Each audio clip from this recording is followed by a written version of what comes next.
The Bones and Bobbins podcast is now on Patreon. Would you like access to bonus episodes, digital extras, exclusive merch, and more? Join us in the Curiosity Shop at patreon.com/bonesandbobbins. Your generous support helps make the show happen and will also earn you our very eternal gratitude and entry into our private Patreon-only Facebook group, which is where the cool kids are. Yeah, and it's all kinds of fun and exactly zero drama. It's the most amazing thing. Oh, I love a no-drama Facebook group. Yeah, just people dropping by and being a little bit creepy. Yep. And other people being like, I see you're creepy and meet you with this. Yes. Or raise you this. Oh, no. See? We've been talking for like, I don't know, an hour. Like that. And we hit record, and now I sound like a frog. Ribbit. Shit, man.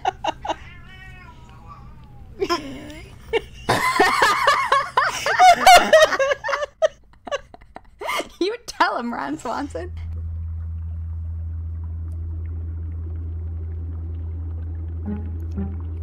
In a dusty old shop on a forgotten old street, you'll find two witches with books 3 boxes deep. Next to rusty old needles and faded red thread, you'll come in for yarn, but leave with pigments instead. Whether poisons or patterns, we're always discreet, where creepy and crafty and morbidity meet. Welcome to the Bones and Bobbins podcast. Hello, morbid makers. We are your slightly creepy, Mildly disconcerting, somewhat sinister, delightfully discomposed, opaquely odd, merrily morbid, and marvelously misanthropic hosts. And this is Bones and Bobbins, Season 2, Episode 4, Black Crepe and Black Widows. Ooh. I'm Haley from Red Handled Scissors and the Very Serious Crafts podcast, and several books on your bookshelf. Yes, good books at that. And It's I'm true. Natalie from Uberdork Designs, an official Moonerino maker, which is now True Crime Creatives. Yay! Yay! So, hi. Hi. How you doing? I don't know.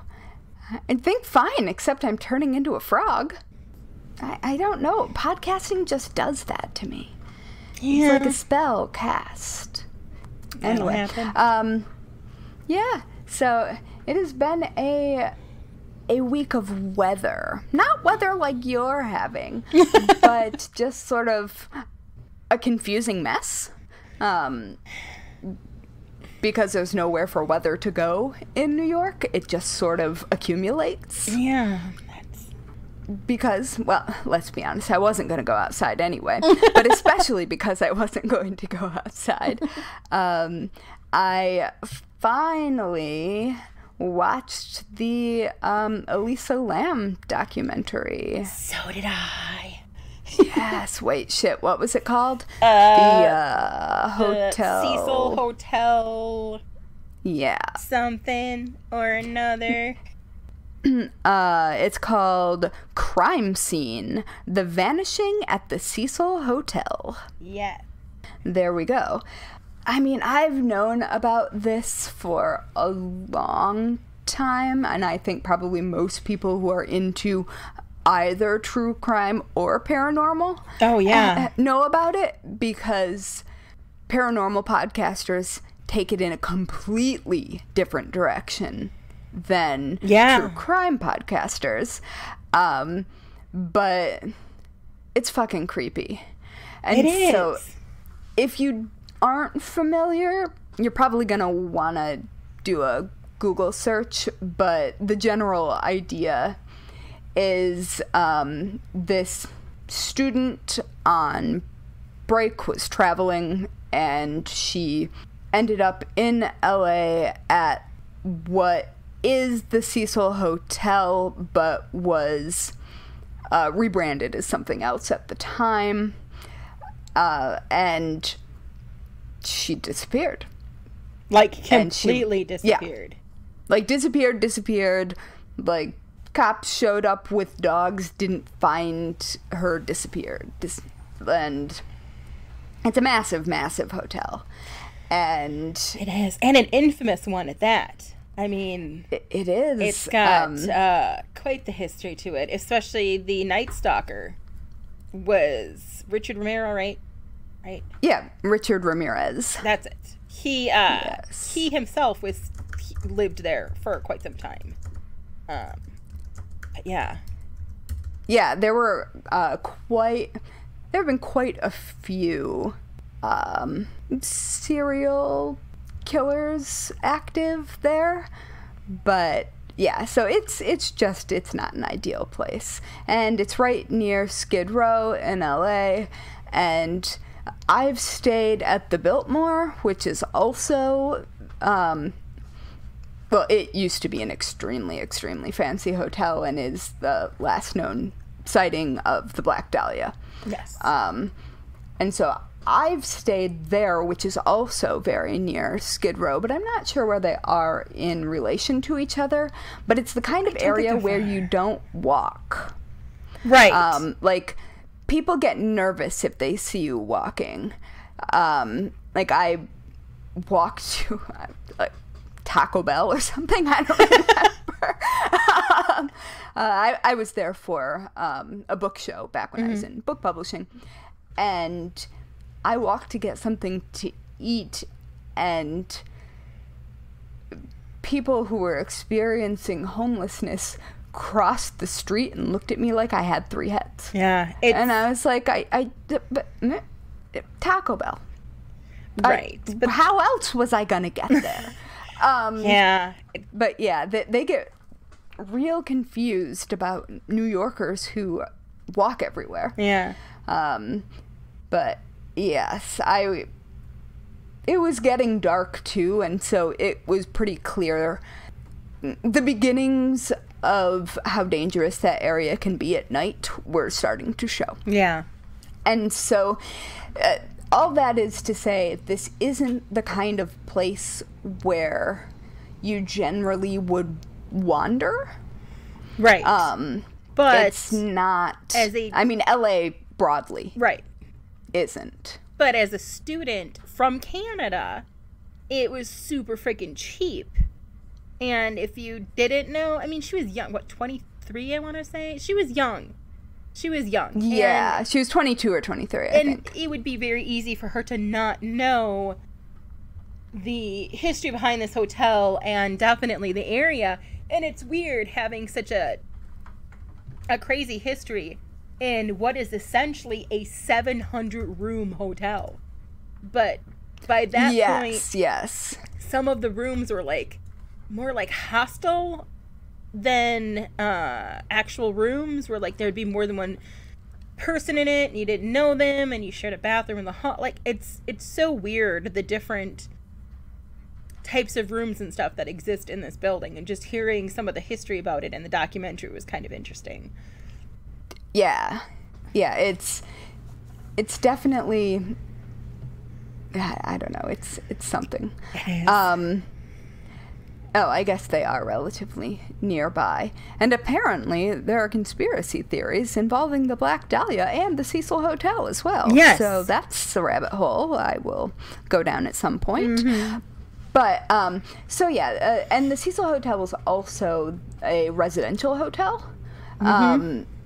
So there were a lot of different people staying there for, in different kinds of aspects. So not everybody was traveling, or some people lived there all the time. Mm-hmm. And some people lived there for a week or just stayed the night.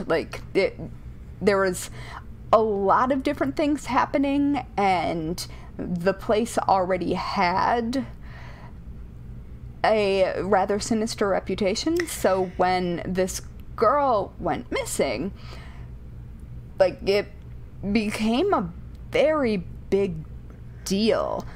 And because it was recently, she left a really, really big digital footprint. Yes. And so there is a video of her which shows her jumping in and out of an elevator and making really interesting hand gestures, and like the video is really creepy. So start there. If you're going to watch something, start there with no context and just watch. But it's seriously creepy. And as someone, I don't want to obviously go through the whole thing, but the elevator footage is really interesting to me because as someone who is on the autism spectrum, her hand motions look really familiar to me. And like they are not dissimilar to stimming, and they are also what I do, like if I'm trying to, because I'm really short, and so sometimes I don't trip motion sensors, like for doors and things like that. Like at big box shopping centers, the big sliding doors, I don't always trip them, so sometimes I have to stand there and jump around, so they know that there's a person at the door and open. And so she was doing, I could see myself making exactly the same motions, and she like trying to get the elevator to go. Right, and that's the thing. Because the door wouldn't close. Yeah, you can see that it's not closing. And she lights up she goes down the line on just one of the lines of the elevator buttons and pushes them all. Yeah, the first time. The second time, she does basically all of them. But that's also what I would do. Like, to get an elevator to move that is not moving for reasons. Like, I don't know. Anyway, there are about 1,037,000 different takes on this particular footage. There is. That is mine. I think she's trying to trigger the laser sensor to close the door. But lots of people think that what she's doing looks very paranormal, and there's an elevator game that does it open a portal to hell or something like that? Like, I don't know. Yeah, and you open a portal to somewhere. But they think that maybe she was playing that, and the timestamp is all fucked up, and so there's just a lot going on there. And so this documentary, though it makes me want to yell in many places, it also brings up a lot of points. It does. It does. And not knowing, I think it brings out a lot of facts that were not known before or got overlooked in the grandiosity of what the fuck happened, because she is eventually found. Yes. And even how she's found is just as messed up and doesn't make sense. It's a thing that you could do it yourself in theory, but you would have to plan it, and you would, it wouldn't be easy. No, and you would have to have prior knowledge of the construction of the building, and there's just a lot that you would have to...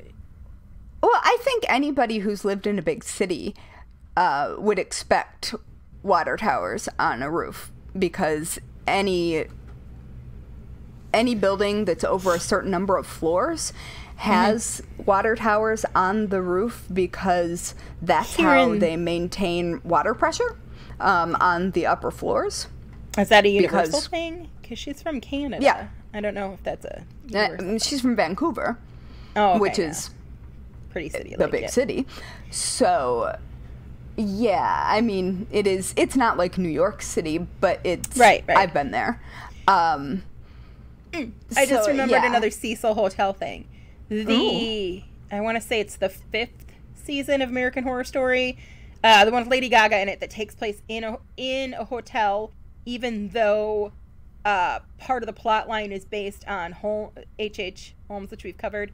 But the actual structure of the hotel and the lobby and stuff, I think, was either filmed at the Cecil or was based on the Cecil. Yeah, that sounds right. Because it's definitely takes place. The hotel itself is right off in the city, like where it's placed, and the lobby itself looks very similar. The lobby, the Cecil's gorgeous. Like, just gorgeous. It's amazing, and it still is. It is. It's so weird. Mm-hmm. Like, the whole thing together is just... Yeah, old hotels in that area of LA are very strange creatures because they are left over from a time of a lot more opulence. Oh, definitely. And so, like, the lobby of the Biltmore, for example, is absurd. Right. Like... I walked in and just stood there. And we have a couple hotels like that in Milwaukee. Yeah. Like, the Pfister is totally like that. And also rumored... Did you say Pfister? Yeah. The Pfister Hotel. Huh. Not like fist her. Because of the PF. All right, I'm done. Also, there's also, like, many a ghost story about it as well. But yeah, definitely bygone era. Yeah, and so, like, those parts are often kept very nice, and they're often, like, marble and shit, so they're a little easier to not have them fall into disrepair. But the room that I was in, which was a ridiculous suite, had things that don't exist in modern hotel rooms, specifically a dressing room. Oh, okay. But also a doorway that was locked, but I played. And there was a doorway to the back stairs. Ah. Because obviously your maid. Yeah. Would be serving you meals and helping you dress and whatnot. So it was just, it's really weird. So when you're thinking about these hotels, definitely don't imagine like a Holiday Inn. Right. Because, I mean, the Biltmore is also kind of shitty at this point. Like, the inside. I mean, it's not bad. It's pretty nice for what it is. Right. It's very dated. Yeah. It's very dated. But yeah, it's very weird. Anyway, we've probably gone on about weird hotels in LA for long enough, and we could do an entire episode on like the structure of hotels, those hotels and the hauntings within them, and Oof. Definitely. You know, the places that people think are antennas and and ley lines, all manner of nonsense. But anyway, we won't, because that's not what we're talking about today. Not today. No. So your overall yay or nay on it? What did you think? I haven't watched the final one yet. Oh, okay. I mean, I know all about the thing, so I know. Do you mean whether she did it herself or whether somebody did it to her? Ooh, that too. I was just going for overall opinion on the documentary, and then overall opinion on the documentary, totally worth watching. Agree. If you know a lot about it, it'll make you mad. Yes. Yes. In certain parts. Yes, that was mine exactly. Yep. Yeah, and I think that the manager of that hotel, Did you want to hit her? I either wanted... I feel about her the same way as I feel about Ira Glass. I either want to punch her or I want to hug her, and I'm not sure which. And get her some therapy. Maybe both. There's got to be therapy involved, because there's some serious... But I will say that, like, some of the things she says, like, she comes off as sketchy when I don't think she should. Right, right. Like, people pick apart her calling her mom before she called the police. Who among us wouldn't text our best friends or call our moms and be like, holy shit, holy shit, holy shit, what do I do? I mean, come on. That isn't suspicious activity, and literally no one asks or acts about. Nobody acts the way they're supposed to act. Right, because it's not like a you real can really, situation. Right, you can't really gauge it. You can like that has never happened. That anybody has acted the way we think we're supposed to act. Right. Anyway, no, we could go on. We probably should not. In fact, we should probably cut some of that because that is not what this podcast is about. No, but it is our little intro. So. Yes. But if you've seen it, talk to us about it in our Patreon Facebook group. Yes, I want to hear your opinion. Yes. And what are your thoughts? Mine are pretty much the same exact as yours, which is, oh my gosh, so surprising. And also, though they lay out some facts that were not known before, which kind of make it seem anticlimactic, I'm not entirely buying the anticlimacticness of it. No, I'm going to go out there and personally say I think that someone from the hotel was involved. I agree. I absolutely agree. And I do not know how much the manager does or does not know, or does not expect, or suspect. I think that manager has seen a lot of shit and not... It was like, what, 80 bodies? Yeah, and not known how to process any of it. And I think that she's probably in a lot of denial about a lot of things. So yeah, after I punch her, I would then hug her and scoot her off and send her straight to therapy. Yeah. So. All right. Definitely. Good. I'm glad we're there on that point. Yeah. So let's talk about some murder. Yeah. Before we do, we're just gonna take a really quick break to thank all of our fantastic Curiosity Shop members over on Patreon.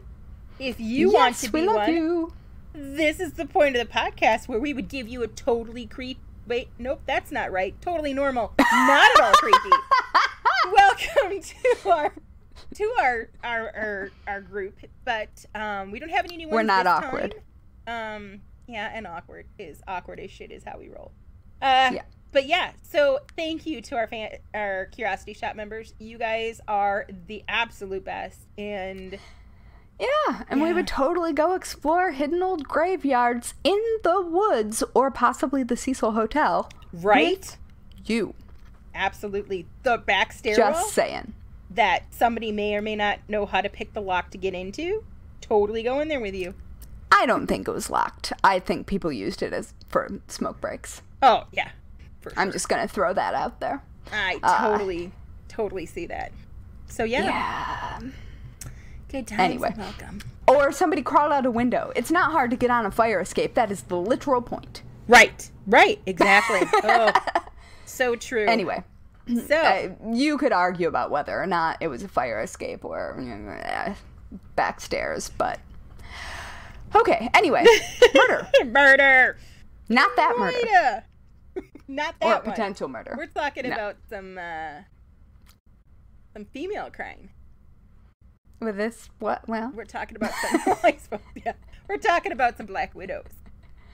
Ooh, yes, and not of the arachnid variety. No, not of the arachnid kind. Of the human kind.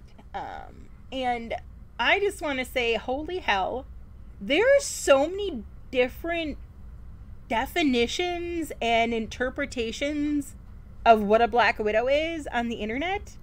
Like, yes. From any woman who uses her, quote, charms to woo and then murder, to any woman that kills for profit. Charms meaning vagina? I guess. Maybe a kneecap if we're talking, like, Victorian era. Ooh, ankles. Right. How you like them cankles, honey? to like the exceedingly gross number of articles claiming that there's women that hate men and woo them just to treat them like shit. Like, there's a ton of articles warning men, especially dads, on how to avoid dating a Black Widow and how to tell if you're dating. Oh yeah, it's like, I got angry.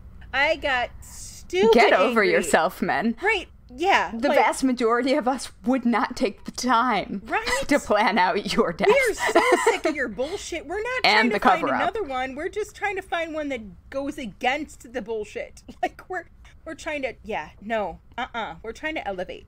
So my original approach was going to be the psychology behind Black Widows, the conditions that led up to wanting to poison your husband, and so on. But the research is all over the place, like, so much so. I finally decided that I was just some of the reasons are just really obvious. Right.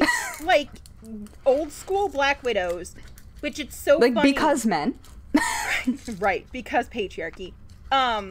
Old school Black Widows, totally different than, like, if you just Google Black Widow, like, this, like, a more modern case comes up, and this woman gets attributed to it. I'm like, honey, by the time your giant blonde hair in the 70s came around, like, that was old school shit. Like, most of the time, like, when I think of Black Widows, I think of, you know, like, arsenic.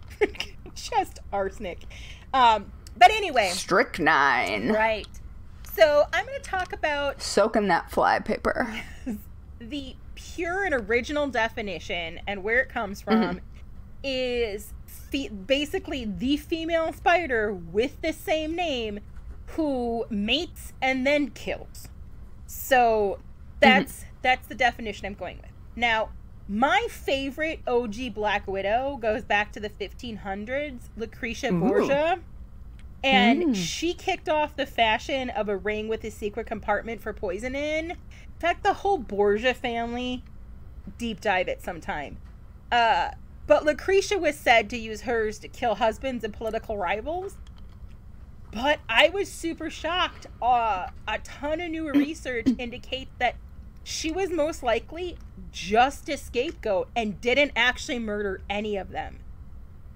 Yeah. And that makes me a little sad, but also just rules her out. So she was off the list. And I wanted to keep it Victorian, as that's the era we're talking about today. And then I had like also, poison rings are real obvious. Yeah, they are. And they are almost never poison. Right. It's a little cocaine. But also they're still very fun. But so again, I had a tough time picking. There are some real doozies during the Victorian era. So I'm going to do a mini deep dive on two ladies. One in England and one in the US. But before I dive into the first gal, I want to shout out an honorable mention of Leonardo Cianciulli, because sometimes the only way to protect your drafted son from the terrors of wars is a little human sacrifice and cannibalism. She's better known as the soap maker of Correggio, and she murdered 3 women between 1939 and 1940. Yep. She turned their bodies into soap and tea cakes. So cool. It was really hard not to do her. But I linked in the show notes for the reading some stuff for you to read up on her, because, I mean, come on. Cannibalism, soap, and tea cakes. Yeah. Also, if you want to hear more about human soap and candles, head on over to our episode on the catacombs. Yes. In Paris. And also... because it features. It does. Also, her murdering 3 women doesn't make her technically a Black Widow. Unless it was a lesbian situation, which I don't think that it was. But even then, interesting. But first up, I'm going to talk about somebody you've probably already heard of, and that's Mary Ann Cotton. Now, Mary Ann is often dubbed the first female serial killer of the UK, but that is false. Betty Eccles was suspected of murdering multiple people, and she was hung in 1843. Sarah Chesham killed 4 people and was executed in 1851. Both of those lovely ladies, arsenic. But well, the idea of the thing that was a serial killer didn't exist. Right. And not until very recently. Right. So while Marianne is accredited as it, she's not really the first one. Like, women came before her, and I'm guessing word spread. Maybe there's like an underground newsletter. Who knows? That literally happened. There we go. In one group of women who poisoned their husbands. There you go. There was whispery, stop by such and such's cabin and pick up a little something. That's a hell of a PTA club. Right? Marianne was born in Low Morsley in County Durham, which is northeast England, on, get this, October 31st in 1832. To working class parents. All right. Her childhood proved difficult and not without tragedy. She had a sister, Margaret, who died in 1834, only a few months after being born. And then in 1842, her coal miner father fell 150 feet to his death. Oh, that's not good. It gets even worse because Victorian era, Marianne's mother, Margaret, received her husband's body in a bag marked property of the South Hetton Coal Company. And because the cottage they lived in was tied to the job, they were evicted. So Margaret had to act pretty quickly. And in 1843, she married another man who was a miner as well, named George Stott, as a means of keeping a roof over her and her family's heads. Yeah, that happened a lot. Yeah. Marianne and George did not get along. She left home to the nearby village of South Hetton when she was 16, trained as a nurse, did find work, but then 3 years later, after all the children that were in her care went off to boarding school, she then returned back home and began to train as a dressmaker. She married her first husband, William Mowbray, in 1852 in the Newcastle upon Tyne registry office. Now, the couple frequently moved in their early years of marriage, but settled in Hendon in Durham in 1856. It's really difficult to find much evidence relating to Marianne, her husband, and the children they had together due to a lack of documentation of both birth and death certificates. However, it is best estimated that she had 9 kids, and all but 3 were dead by 1864. The only birth that was actually recorded was of their daughter, Mary Jane, that was born at St. Germans in 1856. She died in 1860. They had another daughter, Isabella, born in 1858. Yet another daughter, also named Margaret Jane, was born in 1861. John Robert William was born in 1863 but died the following year. None of these deaths are registered, even though registration was compulsory at the time. The law itself was not actually enforced until 1874. Well, and a lot of records were lost to various fires along the way. So it's entirely possible that they're just not complete. Exactly. So William died of an intestinal disorder in January of 1865. What could it be? Right. At some point, he had purchased a life insurance policy covering himself and the couple's remaining 3 children. After the death of Mowbray, Marianne moved. Although she began a relationship with a man named Joseph Nattrass, she moved yet again, and then after one of her children died of gastric fever. And dear. That stage, only one of the 9 kids she had with Mowbray was now alive. And gastric fever was a common ailment back then, but it also has the same symptoms as arsenic poisoning. Marianne found employment. Well, yeah, I mean, water wasn't great. Right. Oh, yeah. No, it was not. Hygiene in general was not just priority. No, and so many children. Never mind. So I'm going to leave it. Marianne found employment as a nurse, and it was there that she met her next husband, George Ward. They were married in August of 1865, but the marriage didn't last long. Ward was already in poor health, but Marianne gave him just a little nudge. And he died he died in October of 1866. Now, although his doctor acknowledged Ward's poor health, he was surprised that the man died so suddenly. Nonetheless, Marianne evaded suspicion even though she collected more insurance money and moved on to her next target, the recently widowed James Robinson. The couple met when Robinson hired Marianne as his housekeeper in November of 1866. Ah, tale as old as time. Right. By the time they got married in August of 1867, so that's less than a year, apparently she was giving it up real fast. Right. Three of Robinson's children and his mother had died. Oh! Marianne's last remaining daughter, Isabella, also succumbed to gastric fever, and Marianne received more insurance money. Now, So she liked to fucking kill. Right. Would you not be like, And I feel great about the fucking, let's be clear. Like, when I say she gave it up real fast, I'm impressed. Right. Not, for the time period.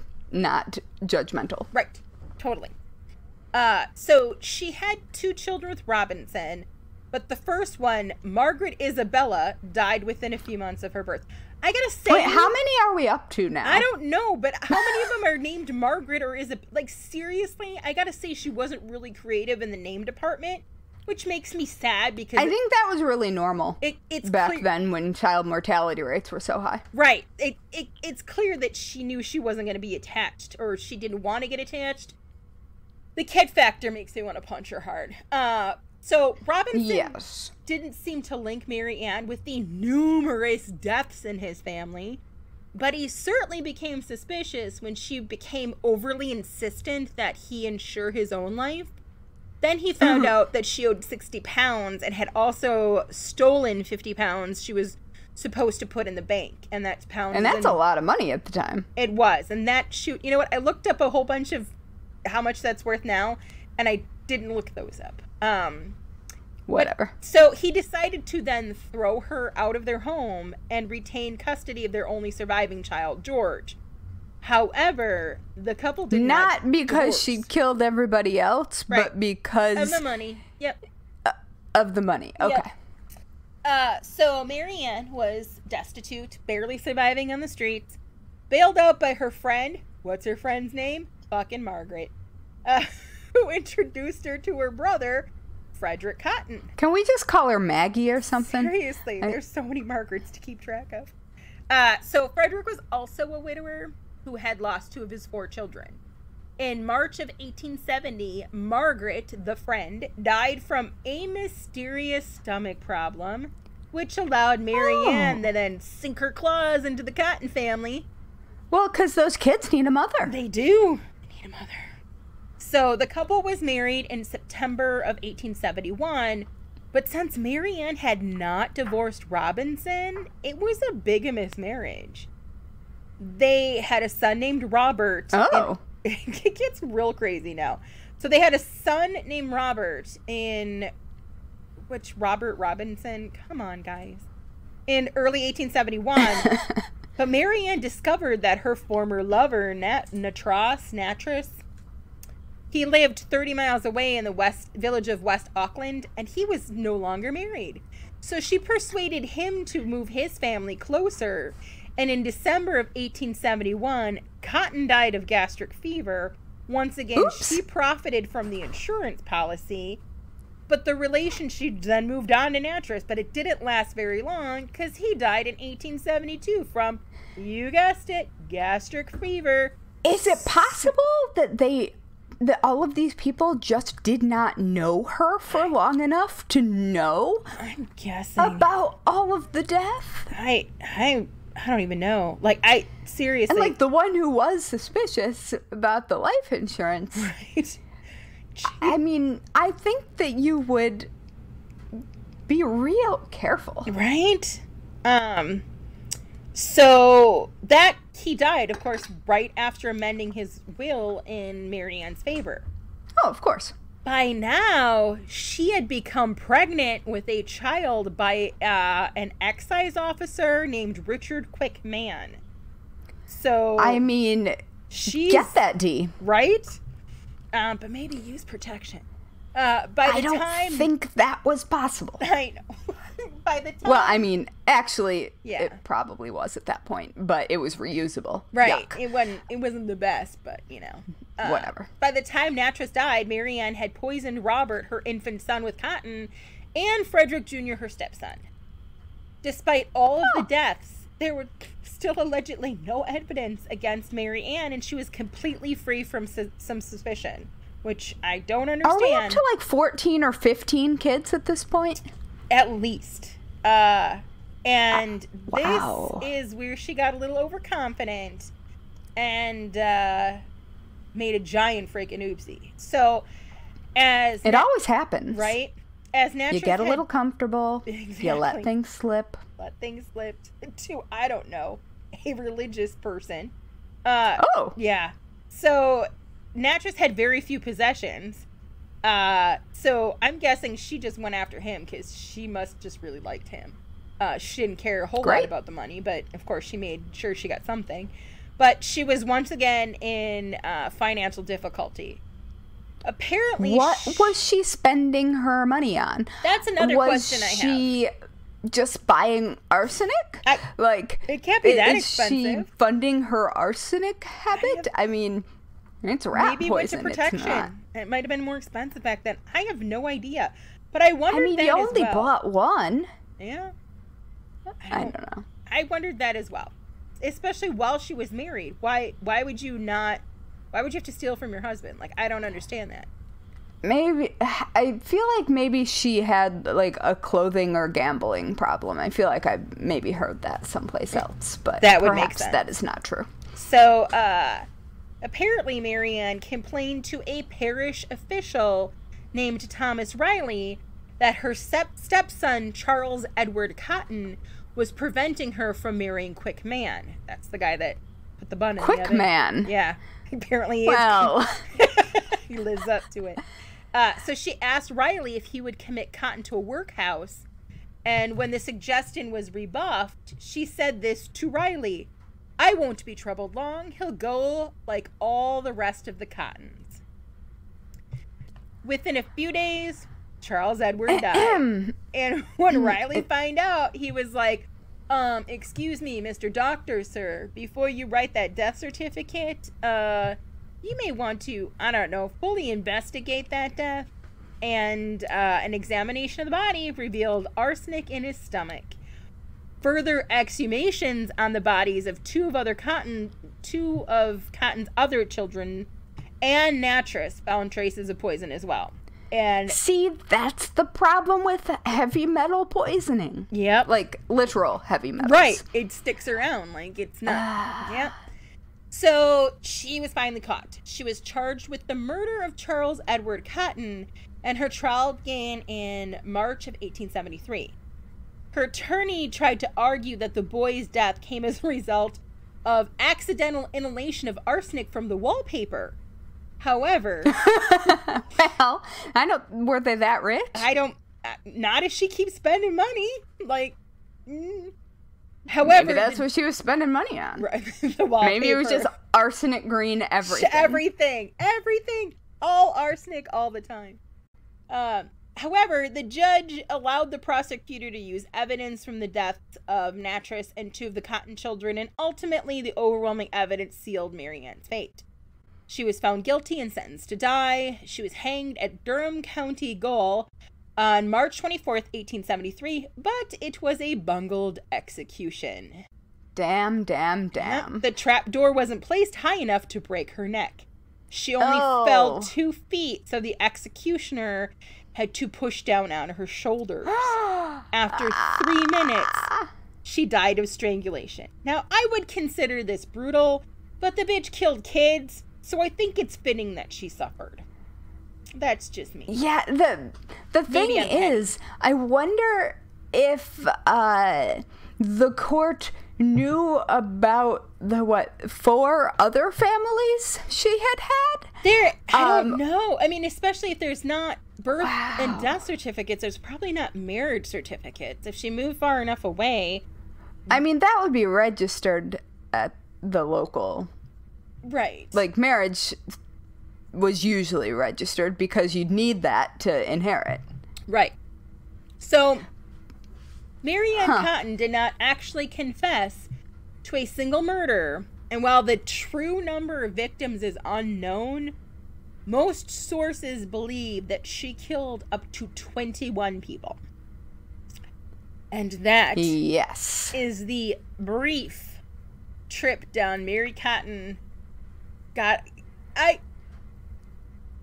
She fucked with the kids. She fucked with the kids. Like, it's bad enough to fuck with human lives in general, but the kid part really pisses me off. Also, how do these, and I've seen photos of her, and granted it was a different time period, but my dance card is not nearly as full as hers was, and I'm now questioning my own self. All right, hold on. I'm gonna look at a photo. I mean, she's not delicate and pretty. She's very, I don't know, like, she's handsome.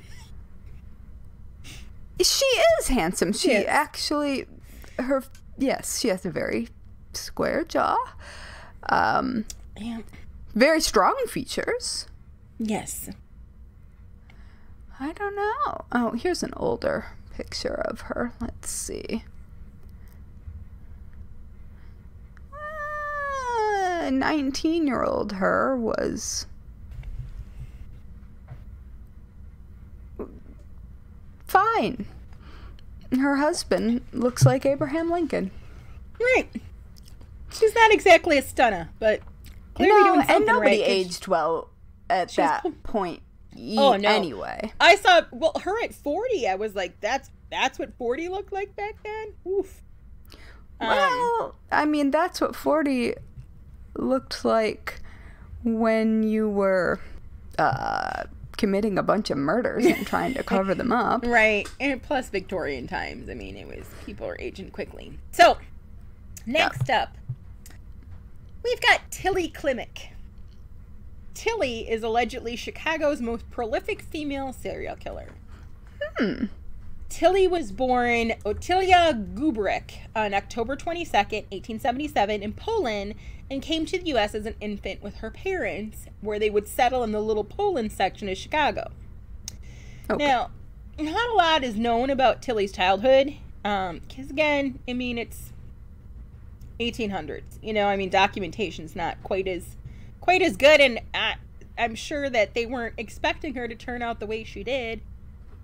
So they probably weren't, starting a book early on her. But by 1895, she married Joe Mikovich.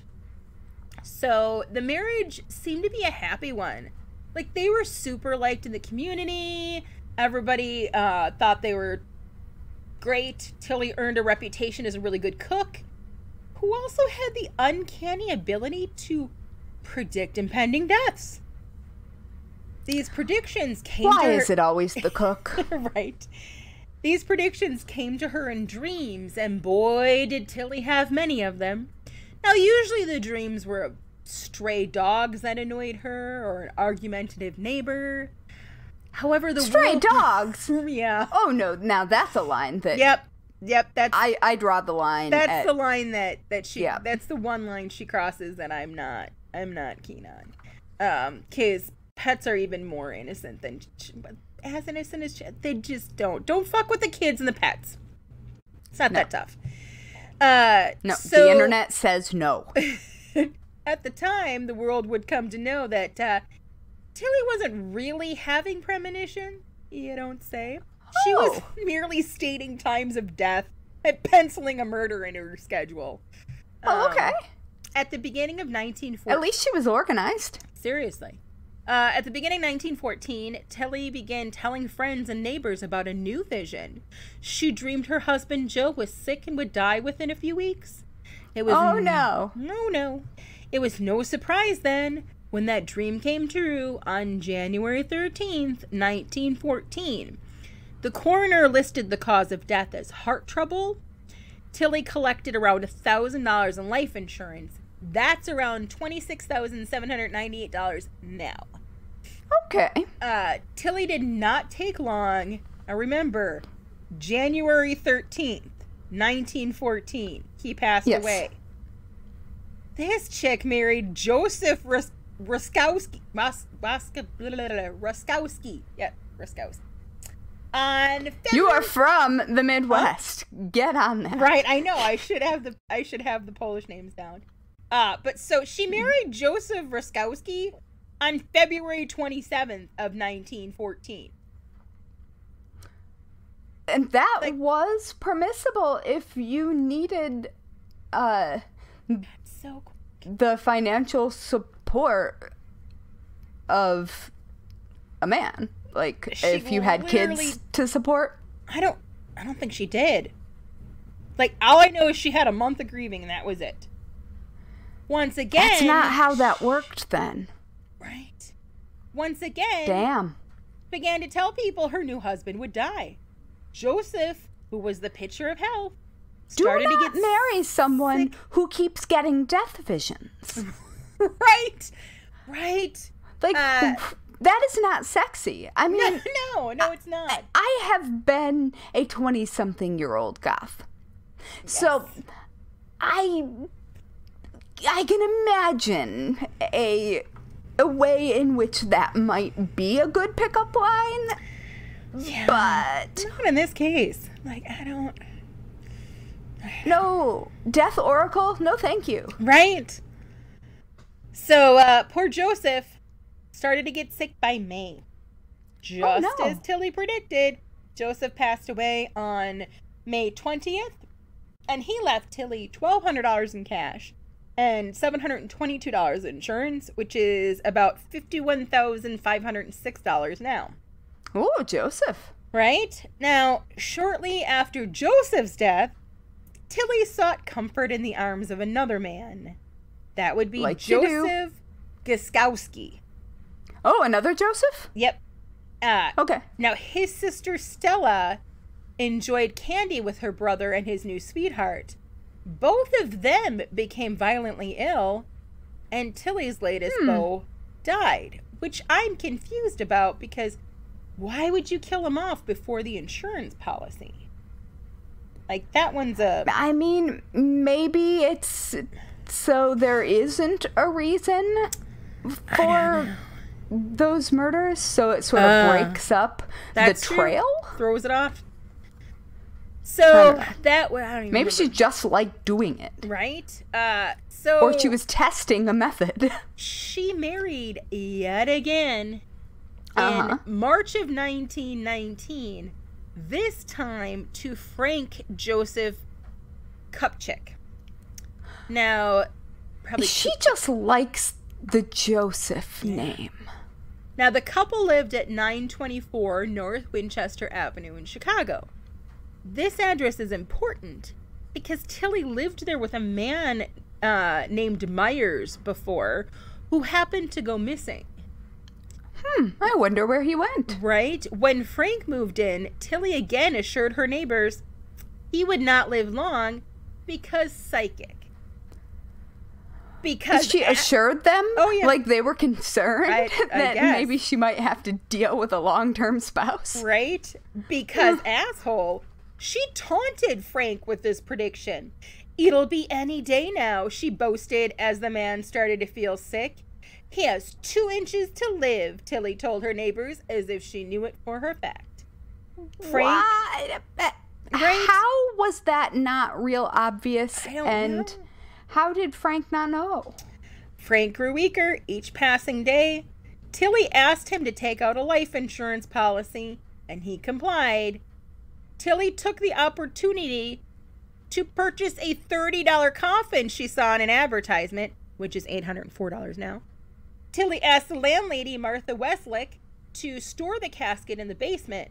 Martha was like, oh, fuck no. You and that coffin can get the fuck out of here. That's not going to happen. Like, she was appalled. She was pre-purchasing a Okay, coffin it gets on better. sale. Oh, okay. So as Frank slipped in and out of miserable consciousness, Tilly sat by his side, knitting. She was making a hat with black lace trim. Describing her husband's lucid moments, Tilly told Frank, or during his lucid moments, Tilly told Frank it was the hat she intended to wear to his funeral. What the fuck? What did Frank ever do to her? Right? This poor guy. Frank passed away April 20th, 1921, and Tilly buried Frank in that $30 freaking coffin, and she wore that damn hat she made. I don't understand why he didn't just run when he started to get sick. Right? I mean, he's a dude. He's, at this time, allowed to just peace off. Right?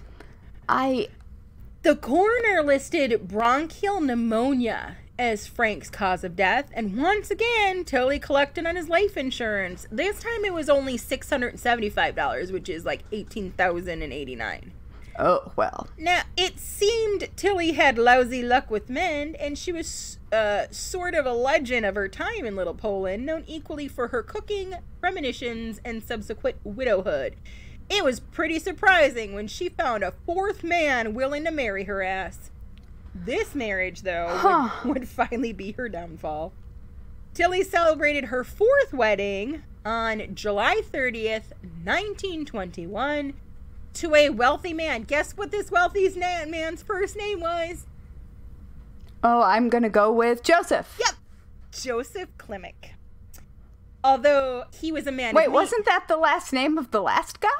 No, it was Kupchak. Oh, Yeah, sorry. It's Polish. It's a lot of Polish. So, even though he was a man of means, Tilly claimed he enjoyed moonshine too much and too often for her tastes. More than that, he had a roving eye, and Tilly could not tolerate competition. She would complain about this to her cousin Nellie Kulik, who suggested Tilly get a divorce. "I will get rid of him some other way," Tilly replied. So Tilly and her new husband take out a life insurance policy. Weeks pass, and Joseph realized he was getting sick. He experienced shooting pains in his arms, which he dismissed quickly enough, but then his arms began to go numb, and after 6 weeks, his legs were fucking paralyzed. Yeah. That was quick. So Joseph called Dr. Burns to come examine him at his home. That's when we called the doctor? Right. Okay. Yeah, just I'm paralyzed maybe now, because, you know, guys are stubborn like that. Dr. Burns was like, you are gravely ill. You are going to get into this ambulance, and you are going to go to Cook County Hospital. And the seems reasonable. Right. Finally. The doctor saw that his symptoms were consistent with arsenic poisoning. And wouldn't you know it? Test confirmed the man was suffering the effects of long-term arsenic toxicity. That sucks. Joseph then, just another warning, Joseph recalled that their dog keeled over dead after eating a scrap of food from Tilly. Also, the soup she gave him tasted strange. Like, if it tastes strange... How did nobody know? I don't get it. I mean, she was legendary. Seriously. For death? Yep. On October 27th, 1922, hospital officials called the police, who then promptly arrested Tilly's ass. She quipped at Officer Lieutenant Willard Malone as he placed her under arrest, "The next one I want to cook dinner for is you. You made all of my troubles." And after 18 hours of interrogation, she confessed. When they asked It took that long? I'm surprised. Right? When they asked her where she got the poison, Tilly admitted she got it from her cousin Nellie Kolfik. And yeah. And then or Kolick, that's it. I did not see that twist. Yeah, it was a compound of soot and arsenic called Rough on Rats. And it was useful for getting I know a lot about Rough on Rats. It comes up very frequently. and it was useful for getting rid of all manner of vermin, including cumbersome husbands. Yes. Investigators... It is my favorite name of the Victorian pesticide. Yeah, it's a pretty good varieties. Rough on rats. No. Yes, So, anyway. Investigators obtained permission to exhume the corpses of Tilly's dead husbands, as well as Nellie's first husband, and all of them had lethal quantities of arsenic in their bodies. So Nellie started this? Yep. Investigators then learned that Nellie's twin children, Sophie and Ben Sturmer, as well as her granddaughter Dorothy, all died of poisoning in 1917. Nellie's son, John, and daughter Lillian recovered from arsenic poisoning that same year. So Nellie's even worse. So Tilly and Nellie stood trial before Judge Marcus Kavanaugh, who was a great fan of the death penalty. If Tilly was afraid, she did not show it. Throughout the entire trial, Tilly wore that same black hat that she knitted as her husband Frank died and wore to his funeral. Prosecutors, well, at least she was staying with her mourning. I guess. I don't know. I think she was just real ballsy. Or just real done. Maybe. Well, I mean, it also would have been inappropriate for her to wear anything else. True. So. Prosecutors read a list of 20 names long, pausing after each name to ask, "Did you kill this person?" To which Tilly shrugged and answered, "Yeah." Nellie spent a year behind bars with her cousin, who would relentlessly torment her, saying, "Oh, they're gonna hang you today, Nellie." Tilly whispered in What an asshole. Right? She was a total dick. Tilly whispered in Polish as guards removed her from her cell, causing poor Nellie to scream in terror. What she said, I don't know. In actuality, Nellie's trial ended in a hung jury, followed by an acquittal. Tilly did not receive an acquittal. Although evidence existed to convict her of 20 murders by arsenic, only one charge resulted in a conviction. In March of 1923, Tilly was found guilty in the first-degree murder of Frank Kupchak. Well, she only needed one. Tilly appeared underwhelmed as the verdict was read. She only remarked, "It was hot in there," as the guards led her back to the prison. Judge Kavanaugh sentenced Tilly to life without the possibility of parole, which was the harshest sentence ever dealt to a woman in Chicago at that point. Tilly lived out her years in the Illinois State Penitentiary at Joliet, where she died on November 3rd, 1936, at 60 years old. The entire time, they refused to allow her to cook. Good. You're right. I mean, I feel like Rough on Rats would be pretty readily available in a prison. Right. So that is the mini trip down the lane of Tilly, the Black Widow. And just two examples of Black Widows of Victorian times. And, it's a small section. I trust that they're the sensationalized version. I have a feeling that there's probably instances where, like, it stemmed from instances of women being trapped in really horrible marriages where you couldn't get a divorce and didn't have a way out. I'm guessing, much like there was a whole period of time with underground abortions, I have a feeling that this was began as an underground how to get out of a really crappy marriage when you have no other choice. Yeah, when you can't work and can't inherit in your own right unless you're widowed. No education, no skill set, and no one's gonna arrest your husband for beating the shit out of you because you're his property. No one's gonna help you get out of that. So I have a feeling that's where the true origin of Black Widows come from. And those are the ones that I'm kind of like, you know what? You had to do what you had to do. But these ones have a bigger body count. I mean, these were just extravagant. Oh, yeah. Like, a wealth of death. She was lousy with death. I went with Tilly over the other one that I was going to go with because the whole psychic factor just combined with the fact that the little Poland, where she clearly lured in all of her men, it was a small, tight-knit community. So how she managed to rack up 4 marriages like that, and then just her freaking, I mean, it's fucking ballsy, the whole psychic thing.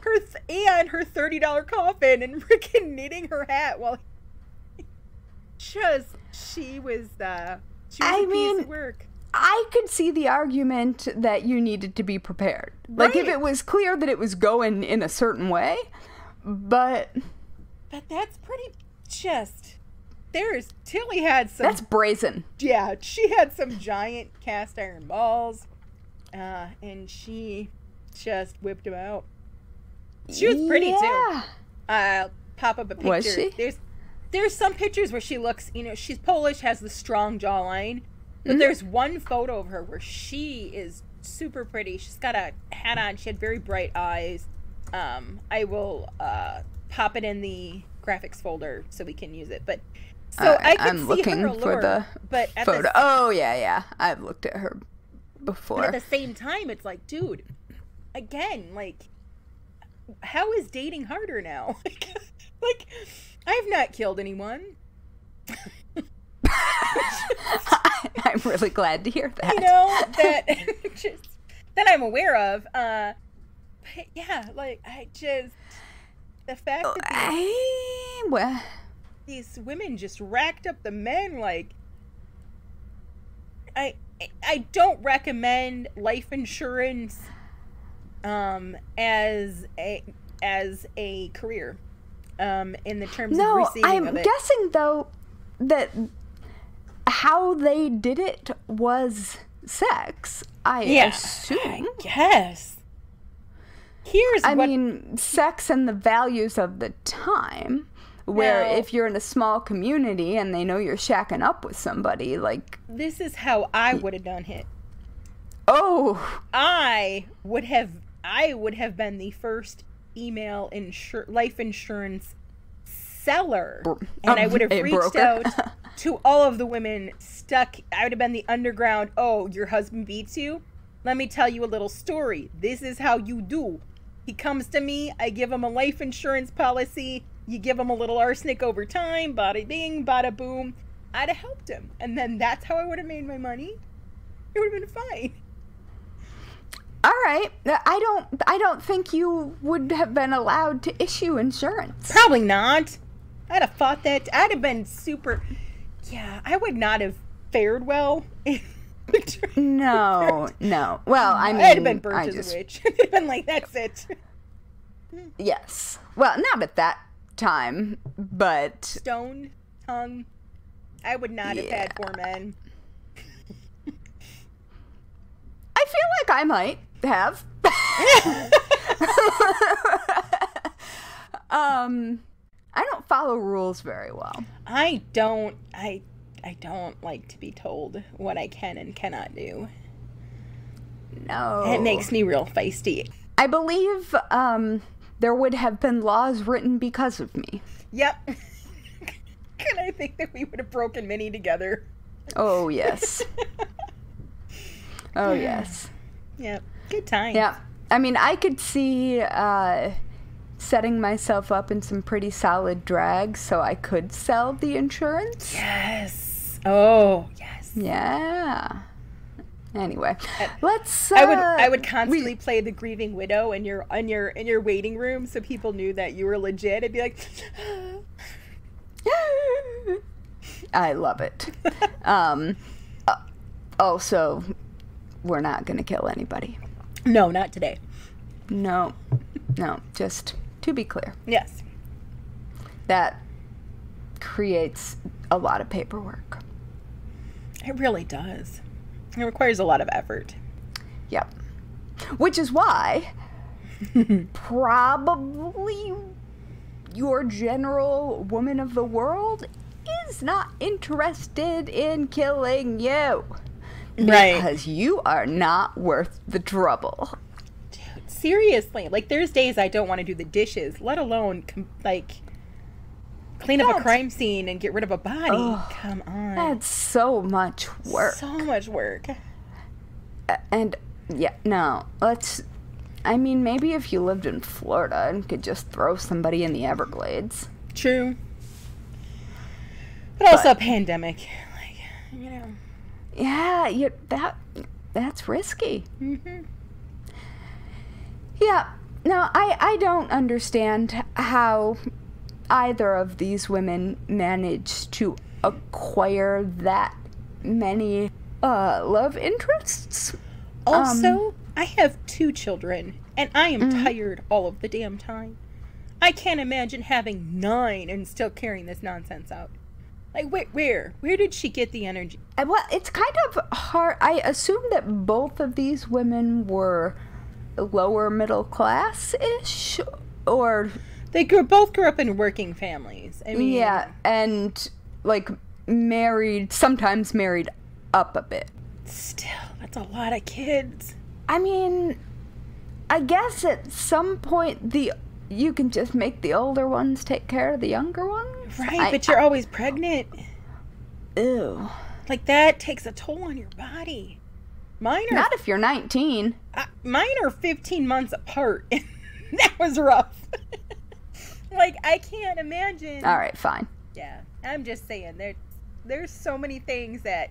There's a small part of me that was like, damn, you had all that energy to do and managed to pull all it. Okay. But not the kids. Like, when there's They kids were and not dogs doom involved, scrolling on Twitter. Yeah, that's true. If she had just taken up a podcast, she'd have been fine. Nice little outlet for her. It's true. Oh my gosh. I would be prepared to be utterly fascinated, specifically by Tilly, because I'm fairly certain she, and obviously I'm not diagnosing anything, nor am I an expert, but I think it's relatively clear that she might fall on the psychopath spectrum. Seriously. Definitely. So I'm fairly certain that some really interesting things would come out of her mouth. Yeah. Like, more interesting than come out of my autistic mouth. I'm going to have to Google Earth and see if that building's still there she lived in. Well, field trip. Be like, hey, what's up? Well, I'm actually looking at the... one step ahead. I'm looking at a street screen image from a YouTube video. Oh, okay. I'm guessing is probably... where it was, and it looks like old row houses. That sounds right. I should mention that there's a British TV show based on Marianne that came out fairly recently, and I'll put that information in the show notes. But there's a lot about Marianne. She's a pretty popular case, I guess, for lack of a better term. But Tilly, Tilly's definitely interesting. Yeah, I feel like women who kill at this time in history in particular are fascinating, because there could be really sincerely defendable reasons for it, but also the history is at the time recorded by men. True. And so there might have been an entirely different thing happening. Right. And you would never know. Right. I think it's really fascinating, because you can see how, like, you could look at a woman and be like, wow, you are a murderous villain. You're very dangerous. Or you could look at someone and be like, wow, you had no other way out. Mm-hmm. And those people could be the same people, depending on who's telling the story. Right. And, like Lucretia. Yeah. For a long time, it was documented that she killed her husbands and her political rivals. But then as they went into it and actually researched further, they're like, no, she was just a scapegoat. But, you know, the Borgia family is, I mean, that we're talking royalty and a huge leaps and above where these women were station-wise. Their station in life, nobody's gonna take the effort, even though it's sensationalized. And, well, you know, and everybody loves you pick the whole... one. Right. You pick one who's lived to adulthood, and you, like, blame everything on them. I can see how, like, you would just have one that needed to be locked in the tower. And with Marianne, her kids may have legitimately died. Like, those 9 kids may have legitimately died, and that will drive a woman, I can't imagine. That would drive a mother nuts. Yeah, I mean the death rate it. is so high for children that all of, unless it was proven that they were poisoned, any of those kids just might not have made it. Right. I mean, there wasn't penicillin yet. Right, and there was not postpartum depression. I mean, there's so many things that were undiagnosed. And I mean, there's postpartum psychosis. Right. I think I don't know much about this area, so I will tread lightly. But, like, there's a lot of stuff that could be going on that we would immediately recognize as something that could be dealt with. Right, because pregnant, even now, everybody's like, oh, being pregnant is wonderful, and oh, you forget the pain. Fuck that. It does not sound wonderful to me. Yeah, it's beautiful, and you get a kid out of it, but it is rough. It is not a walk in the park. And I almost, like, I had, like, a stupid traumatic birth with my eldest. Yep. Wherein I, like, went into shock. They lost a sponge. It's a whole thing. Oh, gosh. But people don't, we're not, just like we don't talk about periods, we don't talk about, oh, you can't, I had some woman, not long after I had my eldest, I described it as the most amazing and most traumatic day of my life, because it was. And she cussed me out for referring to it as traumatic. And I was like, don't trauma shame me. That shit was ridiculously traumatic. But I did it again. It didn't, you know, I mean, I had another child, and I would do it all over 10 times over to have my eldest. Yeah. But seriously, there's a lot of shit in there that people don't talk about. Having there be trauma does not mean that you don't love the kid. Right. I mean, I am not personally inclined in that direction. I think that I think I might be the opposite. I think I might find all of the things that were happening internally to be fascinating. And then be like, I would like to nope right on out of this once there was a screaming being. It is super fascinating, but it's also, like, I did not know, and I was a pretty smart person. I even took women's biology. Yeah. I didn't know how your hips physically separate. And there are joints there. Yeah, you don't, like, and just because your body was, quote, made to do that, doesn't mean it's made to do it easily, or that everybody's body reacts the right way or does the right thing, or, like, it just... No. I mean, if you are very young, I mean... it tends to go better. Not that I'm saying that you should go out and have all the teenage pregnancies. Right. I'm just saying your body may be ready to handle it then, but emotionally you're still a kid. You are for sure not ready. Women are just screwed in that aspect. By the time you're emotionally probably old enough to have it, then your body's starting to be like, not so much. But yeah, I mean, and that is fascinating because, like, you have 15, 16, 17-year-olds getting married, like, as a normal thing. Mm-hmm. And right. At the time period, and, like, all of the sudden they are the head, well, they are not the head of a household, but the domestic head of a household, and they're expected to be grown-ups now. My kids fought over a box of macaroni and cheese the other day. And they're both of Victorian marrying age at this point. I cannot. Nope. No.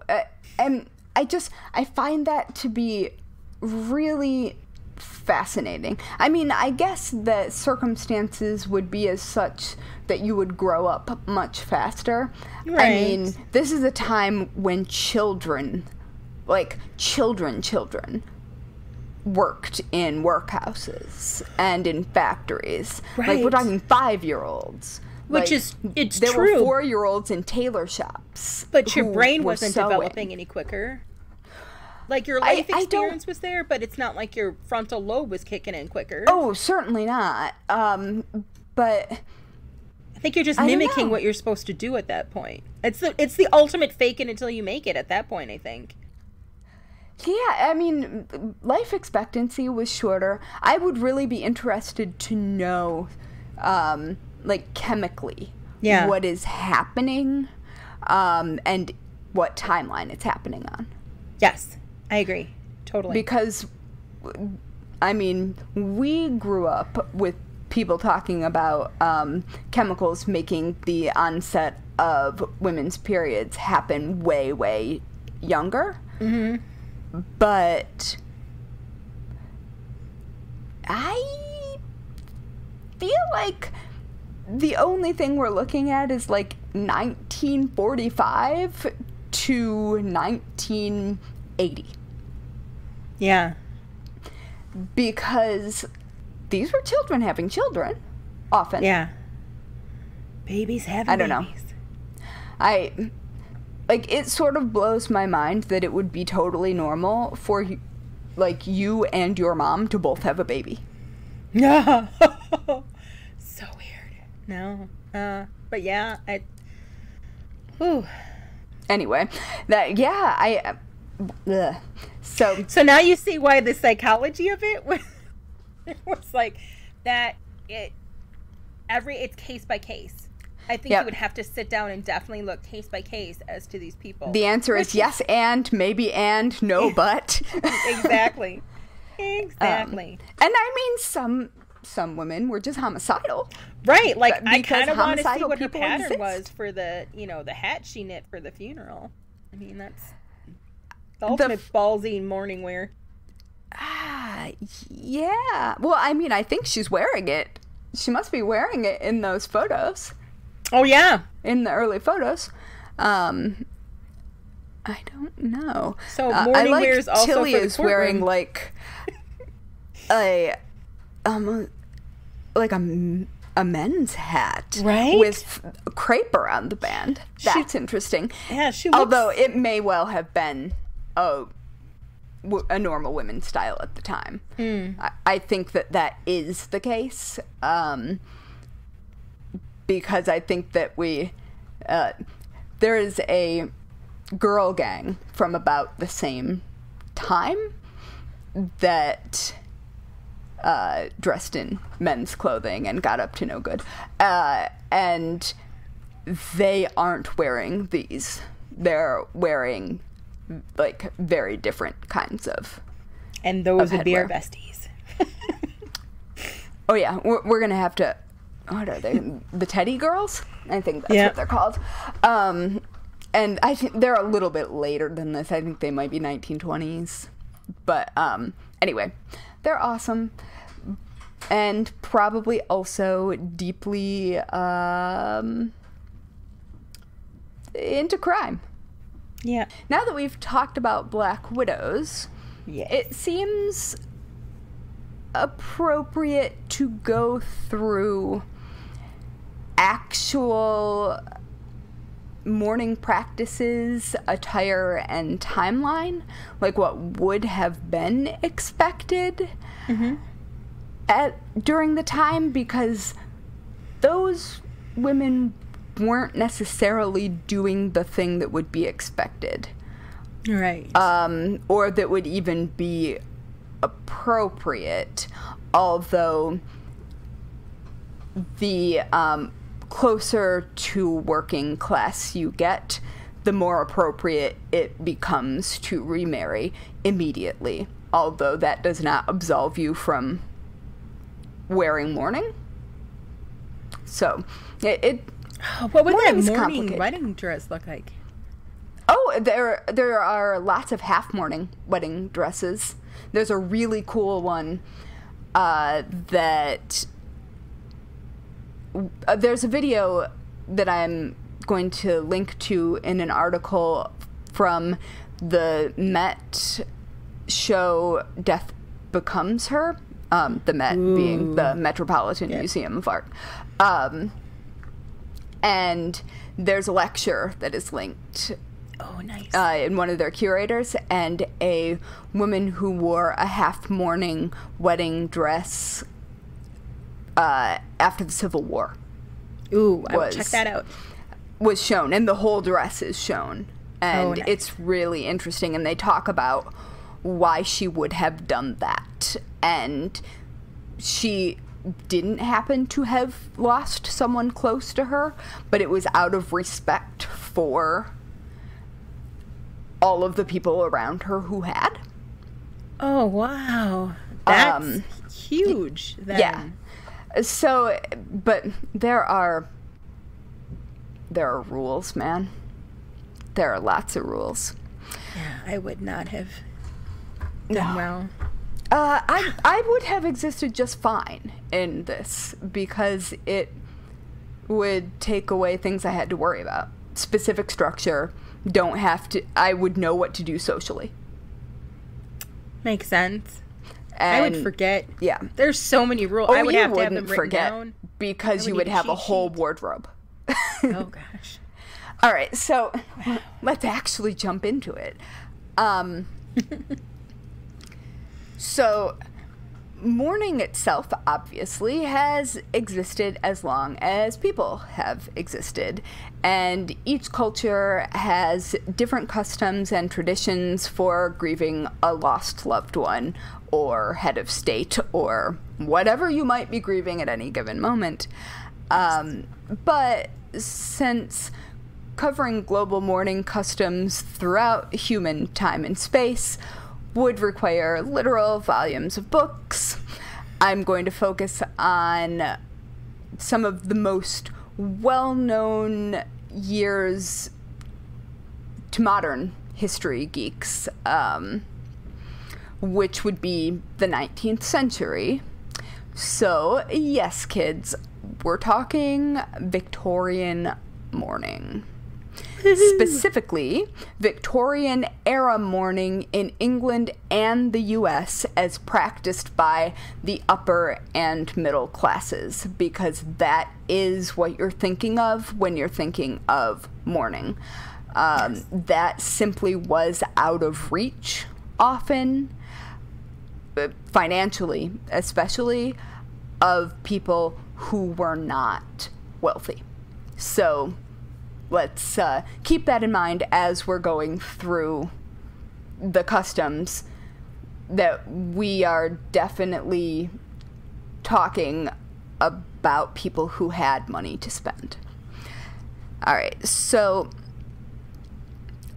brace yourselves, because there will be some poisonous veils, some widow's weeds, and men getting off real easy. Because women were expected to toe the moral and emotional line at home, and men did mostly whatever they wanted to, which is true throughout most of history. So, yep, I was going to say, that's a real familiar concept. Yep, and so women were the sort of visual, both status symbol and symbol of morality for a family at this time. All right, so mourning stages and rules are fucking complicated. So let's use our Curiosity Shop's resident skeleton, Great Aunt Frances, who is, I have rolled over to be standing directly behind me, although she's like pelvis height to face, because I am nothing if not awkward. Yeah, so that is happening, and she's also way taller than me, so I don't know. She has a very lovely scarf on. Yes. There is also, she's wearing a skeleton cameo brooch. Yes, and the scarf is green. Imagine that. Shocking. Yes. So I'm going to use Great Aunt Frances as like the personification of a woman as she's going through these stages, because it's a lot easier to attach it to a person than just think of it as an idea. Yes. So Great Aunt Frances, alas, will have tragedy befalling her at every turn. But as we would expect here in the Curiosity Shop, she will carry on with dignity, decorum, and probably most importantly, chastity, because patriarchy. But also some good drugs, because Victorian times. Oh, that's true. Drugs did not come up in my research for this, because I specifically stuck with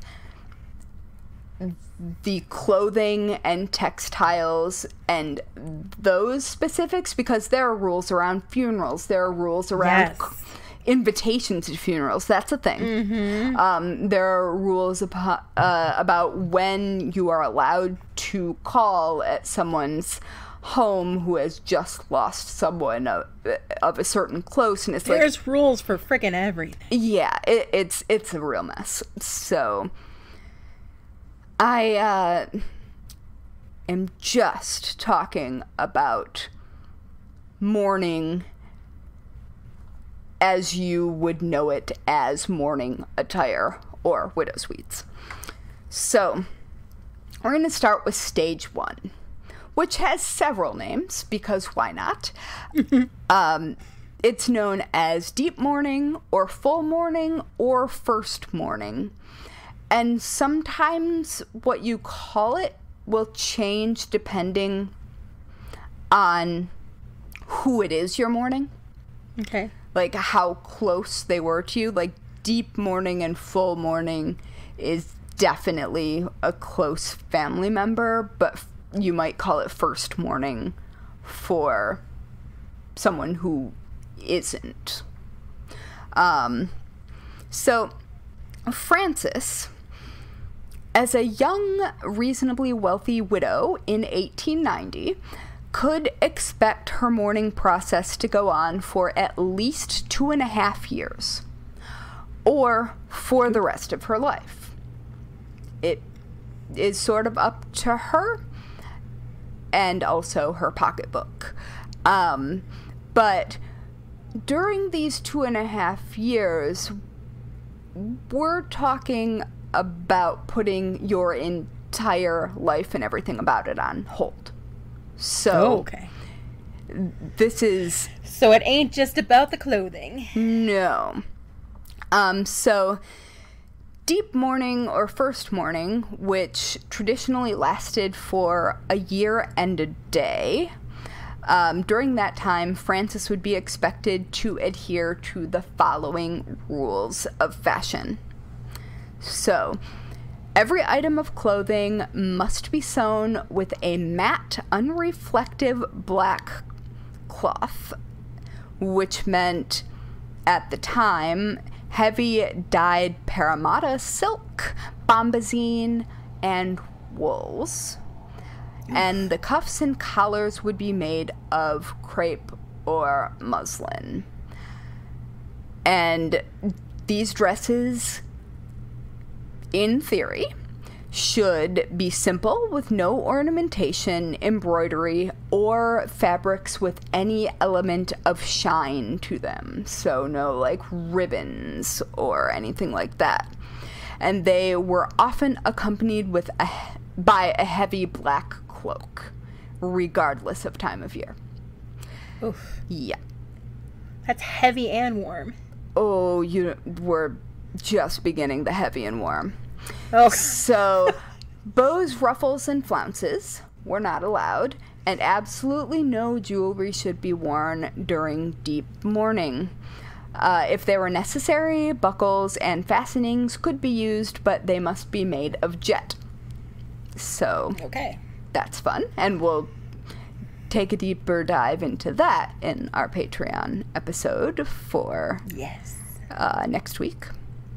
So, a black crepe mourning bonnet with a full-length mourning veil would also have been required attire for whenever a new widow went out in public, so she could weep with dignity. You know, like... I often wish I could weep with dignity. Yeah, me too, man. But because we're talking about very thick, heavy fabric, she couldn't really see very well or breathe very well. Oh, gosh. And this is a year and a half of every time you go outside. So that's fun. And there's a very specific bonnet that needs to be worn, and all of this is very heavy and very uncomfortable and kind of structured. Are there rules on how you pass out from heat exhaustion? Probably. But grief also might not be why our dear Frances would be tearing up. She also might be weeping because said veil was filled with dyes and chemicals from the production process, including our old favorite, arsenic, which was sometimes used in the process of delustering fabric. So, that'll deluster some stuff. It sure will. But there are also many other poisonous chemicals or substances that could be involved in the production of crepe specifically, and they could cause rashes, breathing problems, or blindness, and also, you know, death, because that's fun and sensible for a young widow. Yes. I am fairly certain that I personally would have immediately turned into one giant hive and would have taken to my bed for the next couple of years. Yeah. But I've also had scarlet fever many, many times, so let's be honest, I wouldn't be alive. Also, I was born 2 months early, so there are lots of reasons that I would not be living. Yes, and my birthday's tomorrow, so yay for living. All right, so in addition to what she's already got on, Frances would also wear black gloves and carry a handkerchief with a wide black band. And this band on the handkerchief would grow narrower as the stages of mourning progressed. And this clothing would be made by Frances's dressmaker, or if she was feeling especially modern, purchased in newly established stores that were selling ready-to-wear mourning clothing. Because a widow would spend, like I said, 2.5 years of her life living in some variety of mourning. So she would need a full new wardrobe, often without warning, with outfits appropriate for every occasion and season. And when out of deep mourning, there would be balls or weddings to attend, like a lot of things that she would be expected to do, and she would need to have both practically appropriate and societally appropriate garments. So especially higher up the financial chain she was. Yeah, and so mourning wasn't just a black dress and done. Mourning was a huge financial investment. And every goth girl's dream. I mean, let's be honest, we all had it. Yeah. We're a lot of black, but not that much. I wore that much. Yes, lots of very uncomfortable headwear and footwear. That's a very tall footwear. Yes, stacked. Yeah. I was almost as tall as everybody else. All right, so hold on. I have lost my place, per usual. Are we shocked? It's the first time this episode. It is. All right. So, like I said, a full wardrobe with outfits for all occasions would be required as a widow who had just lost one's husband. And being able to afford this entirely new wardrobe was in and of itself a status symbol, and it could and would signify both social class and fashion sense to the outside world. And so it was really big business, and it was something that people, especially in classes below the very wealthy, aspired to. Like, being able to have mourning attire or to wear it was an aspirational thing. Yeah, that's right. Fucking Victorians. Well, I mean, everybody was dying, so. Yeah. Oh, gosh. Yeah, all right.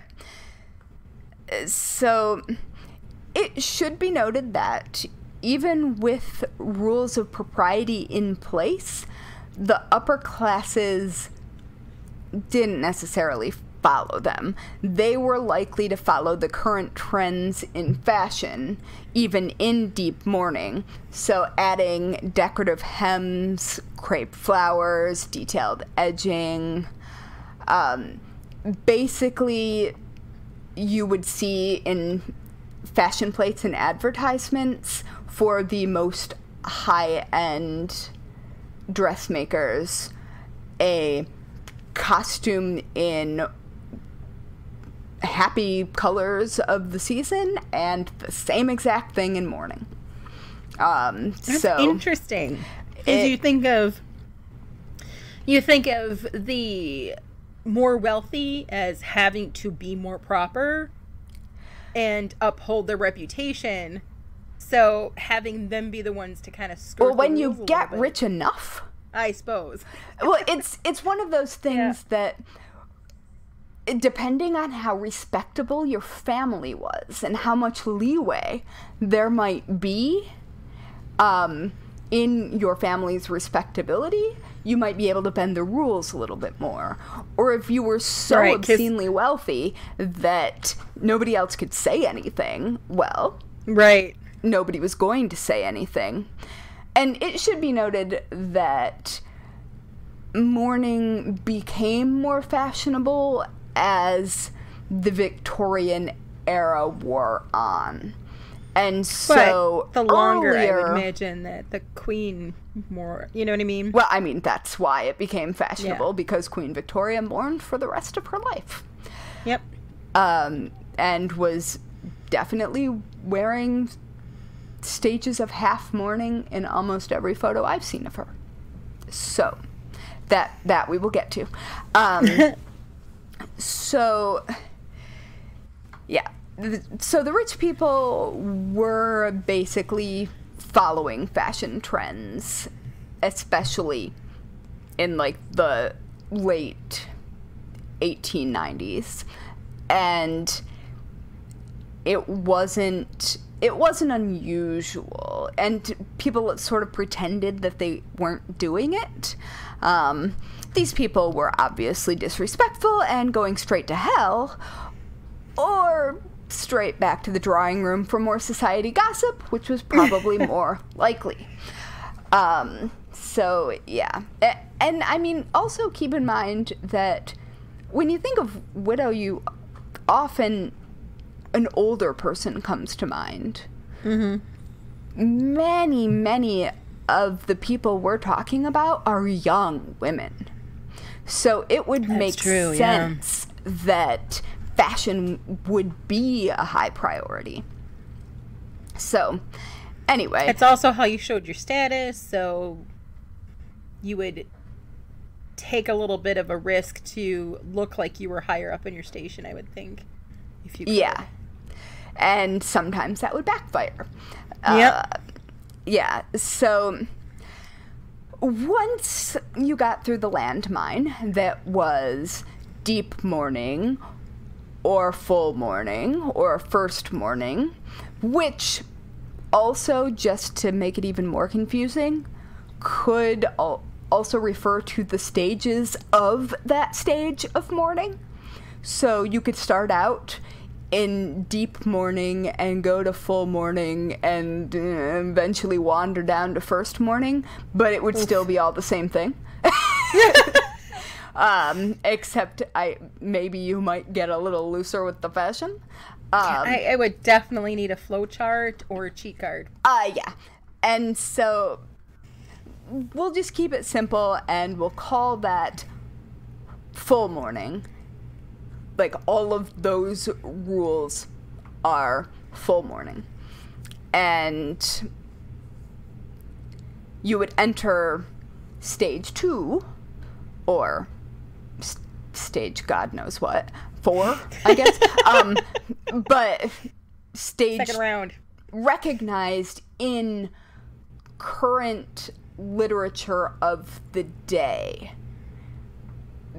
This was the next stage of morning. It was stage 2, second morning, or ordinary morning. So it could be called either of those, and that would also depend on certain things, especially who the person you are mourning was to you. So, is it wrong that every time you say second morning, I think of, like, second breakfast and feel like a hobbit? What?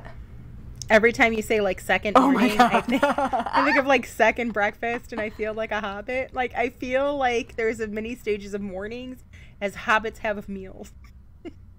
That is correct. I think that is a perfect analogy right there. And I wish I'd thought about it, because then I would have just gone full Tolkien on it. Anyway. I love a good full Tolkien. How does one even go full Tolkien? Never mind. Let's not. Morning is already confusing enough. We do not need to bring all the writings of Tolkien into and the maps and oh god. And the maps. Yeah. Okay. So, second morning, or ordinary morning. Assuming that Frances came through that first year of wearing a poisonous veil relatively unscathed, she would now finally get to move on to 9 months to a year of second morning. Yes. So, at this time, Frances's dressmaker would be able to reduce the amount of crepe involved in the dresses and could maybe add matte silk or delaine, which is a fabric that I wasn't familiar with, but it's either fine wool or a mixture of wool and cotton. Okay. But it's lighter than what... I was going to say, it sounds lighter, and cotton means it would be a little bit more breathable. Yeah. It's, I think, more along the lines of, like, I have running shirts that are made of that, like short sleeve running shirts, because they're breathable. Yes. So that would be a little bit nice. So then also you could use bombazine, which could be silk or a combination of silk and wool. It was a heavy fabric. And you could add maybe a matte black silk dress into the mix. Ooh. Maybe. Does silk and wool play well together? Like in a combined fiber? Yes. Because they are both natural fibers. They take dye differently. I was gonna say they're very different. Wait, I mean, but they are animal fibers, both of them, and so they actually both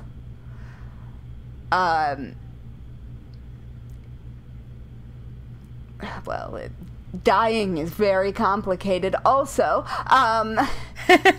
And I will go into all the chemistry about that in our Patreon episode as well. But suffice it just strikes me as that silk and wool took dye more easily than, say, cotton.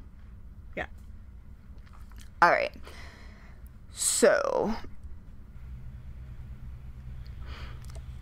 also, her dressmaker could maybe add in a broad matte black ribbon or crepe trimmings. And her veil would be much shorter and made of either black net or a lighter tulle. And presumably that would be less deadly also. So, I was going to say. That would be great. Poison a bit. Yes. And as second mourning progressed, and it would be second mourning if we're talking about a widow, not ordinary mourning, probably. But as that 9 months to a year progressed, it also might be appropriate for Frances to add a touch of white to the black. Oh. So maybe at the collar or cuffs. She also might add a few pieces of jet jewelry into the mix along with pearls. Okay. Which would symbolize, like, tears or innocence or any number of things that you might think of, because the Victorians didn't stick to one plan. They had many. Right. I think pearl was also used for babies as well. In jewelry. Yes. Although I think that was slightly later. Okay. But I could be completely wrong, since I focus largely on adults, because children are a different story. Tears and virtue were the major uses of pearl. Yeah. And whitening them.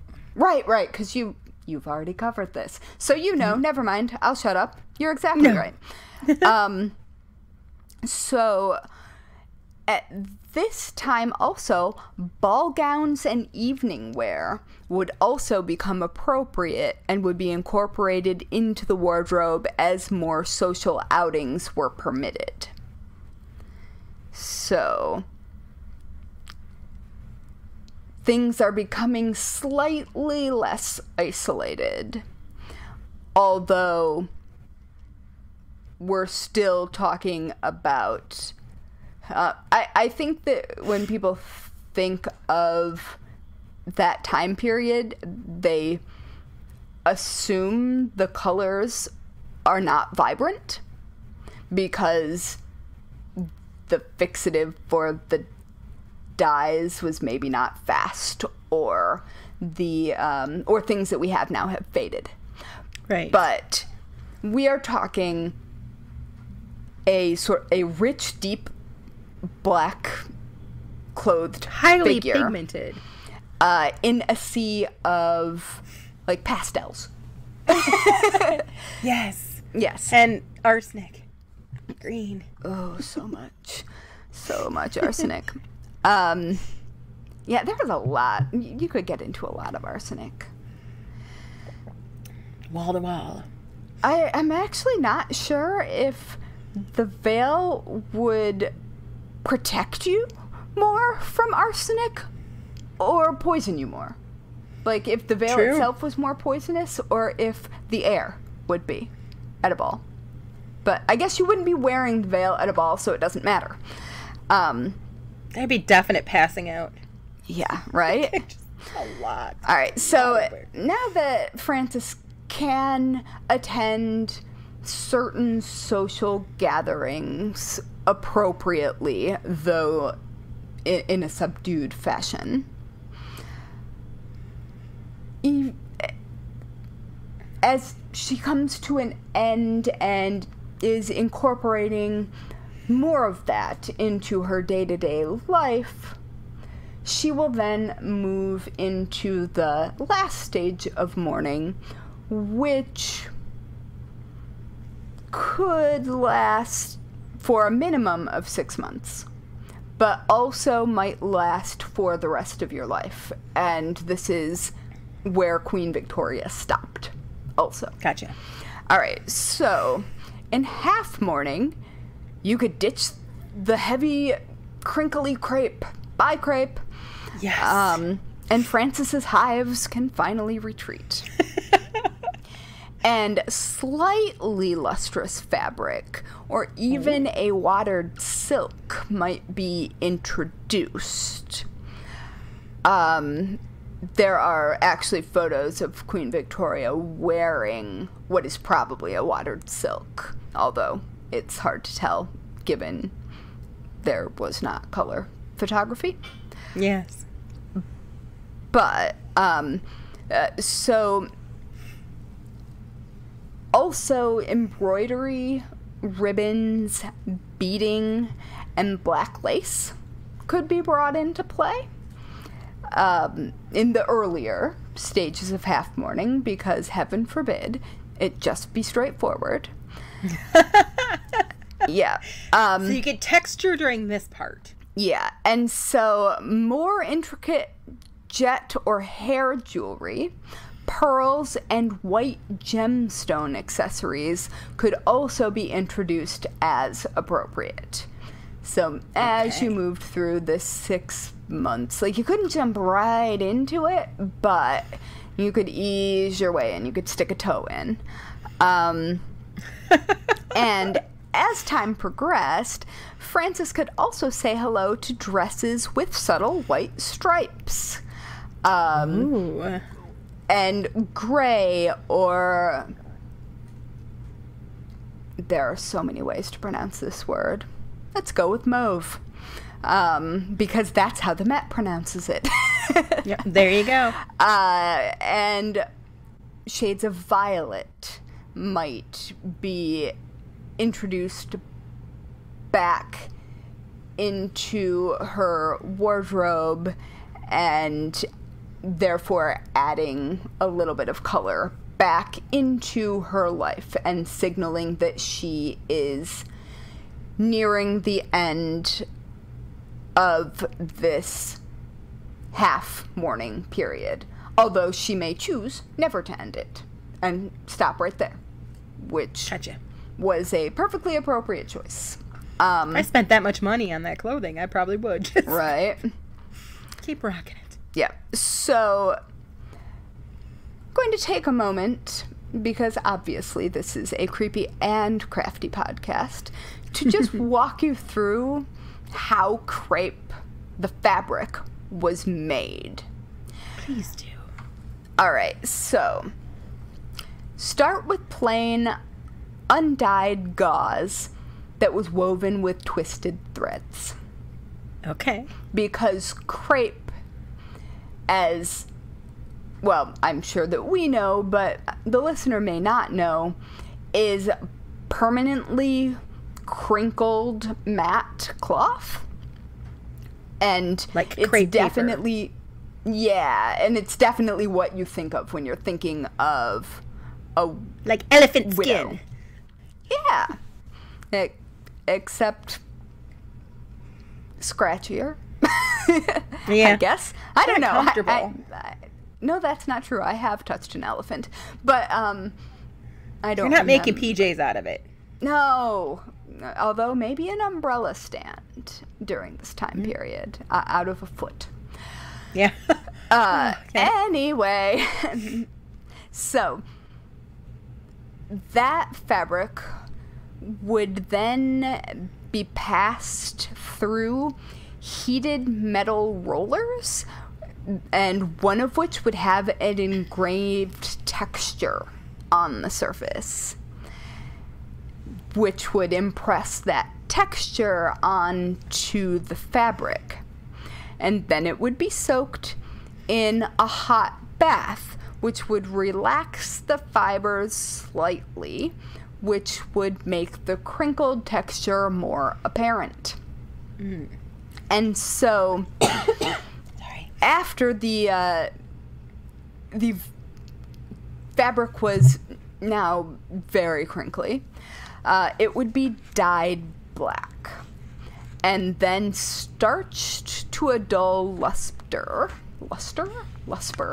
Wow, I can definitely talk. And starch. Yes, so starched to a dull luster, and that would also add the expected structure to the fabric, like the visual structure. And like I mentioned earlier, I will take a deep dive into a vat of black dye in our Patreon episode, so I'm not going to talk about the chemical dyeing process right now, because it's a whole thing. So suffice it to say that crepe was time intensive to create and very expensive. And eventually... It's also itchy and unattractive. Well, that was rather the point. You weren't supposed to be a comfortable, attractive widow. I suppose. Yeah. I just don't like to pay extra for discomfort. Well, welcome to being a woman in Victorian England or the United States. Yeah. So, eventually, during the close of the 19th century, a cheaper option would come to the market called crepe cloth, which would be fabric with a crepe-like texture woven directly into the pattern during manufacturing. And so now, let's have a little fun fact. Since crepe was basically fabric that was damaged by heat, starch, glue, or the dyeing process, it could be made using waste silk. So fabric that otherwise wouldn't have been used. Okay, that I could get down with then. Right, but it also meant turning formerly unusable fabric into cash. So it was an interesting... There was an interesting line between preying upon the bereaved and just giving the people what they wanted. So kind of like our modern wedding oh my gosh industry. Yes. Oh my goodness. And for an additional fun fact, the name widow's weeds, which refers to this particular tradition in mourning attire, you might see these dresses referred to as wearing widow's weeds, makes a lot more sense when you actually know the etymology of the word. So they're not talking about things you would like to pull out of your garden, although that is what I thought when I started researching it, and I thought it was like, you know, because widows were the excess. They were women in want of men. And therefore things you would want to weed out. But that was not the case. Weeds actually comes from the Old English word wad, which I looked up the pronunciation for, and that is correct, but accent and such would eventually take it to weed, and that word meant cloth, like garment. Okay. And the etymology would continue to go wandering through more fun Germanic pronunciations, and then to Old Norse, and possibly to Lithuanian, although I couldn't really follow that particular jump. But we'll stop at Old English for now. So weeds mean garment. Gotcha. All right, I'm done with fun facts. Now we're going to get mad at men. Okay. Can I ask a question first? Uh-huh. So is it like Candyland? Like if she's in like full mourning and she's about to get out of full mourning, or maybe she's in the second or third mourning process, but then loses a child, does she have to go back to the first stage again and then go all the way through it? Yes. But there are different time periods. It's a complicated answer, and I will answer it mostly in the section that I'm talking about next. And is there mourning beachwear? No. But there wouldn't have... I mean, swimming costumes at the time were basically wool dresses, weren't they? That's true. So... Those are my 2 questions. That's it. I mean... I guess I can't say definitively no, but since women weren't doing a lot of swimming anyway, and they certainly weren't showing skin. Right. I think you might just be able to wear your wool mourning in the water if you felt really inclined. You could be out there picking seaweed.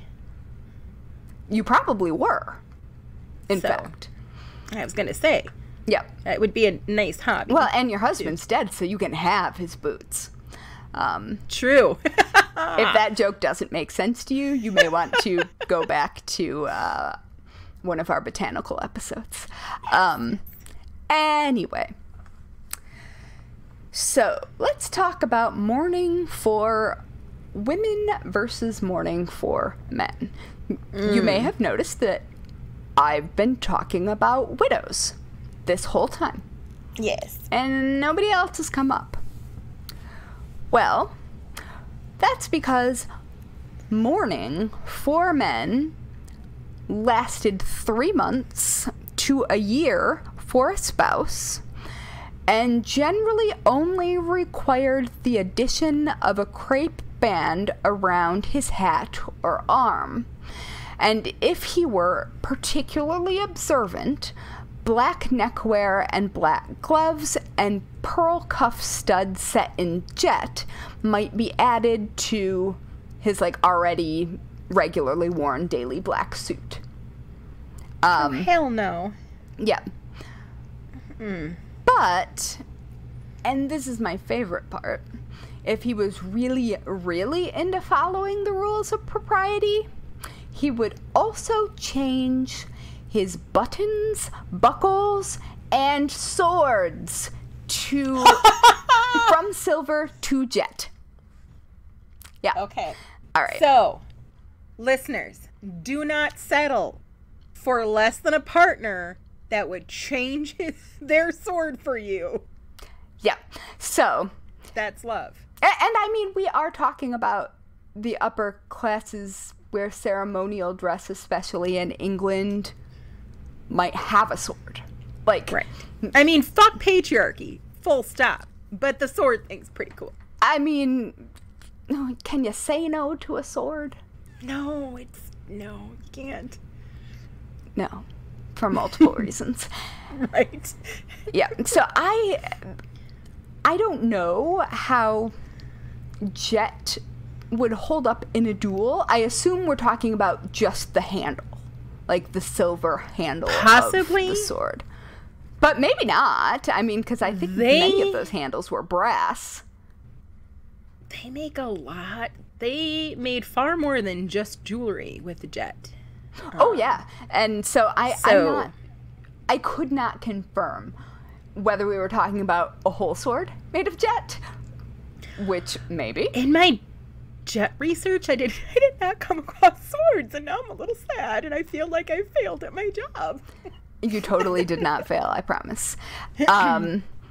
Because this was just a side note in one of the many, many often conflicting guides from the time.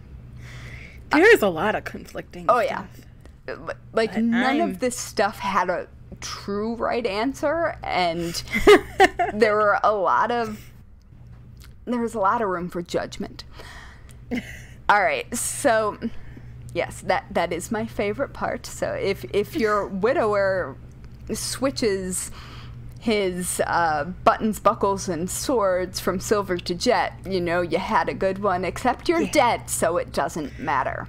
Right, but hear me out. All right. If you are a widow in search of a new spouse, I would be looking for a jet black sword.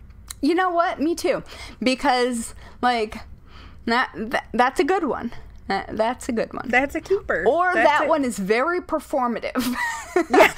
It could go either way. They're either a keeper or totally pompous and all out just for... Yes. I mean, who knows? It could go either way. It's a good start. All right. Just saying. So, assuming that you were just being a normal man, your hat band would become narrower. Your crepe hat band would become narrower as morning progressed. And in half mourning, the aforementioned extremely proper gentleman I just can't help it, would be allowed to change their buttons back out. Their buttons, buckles, and swords back from jet to silver in half mourning. So, but that could be 3 months in. So, oh man, did a tiny little window to suss out what... I mean, it could be up to a year. Yeah. But it probably wasn't. Unless you're Abraham Lincoln, who never took the crepe off his hat from his son's. That is true. So sad. Yes. He was a keeper. Yes. Fun fact. Not about Abraham Lincoln. Because the reason we know that is because of his assassination. Yeah. The widower, or if the widower in question happened to get remarried shortly after the death of his wife, because men have needs or children, I don't know, his new wife would likely go into some variety of mourning out of respect for his widow, which seems both kind of nice and also like some serious bullshit.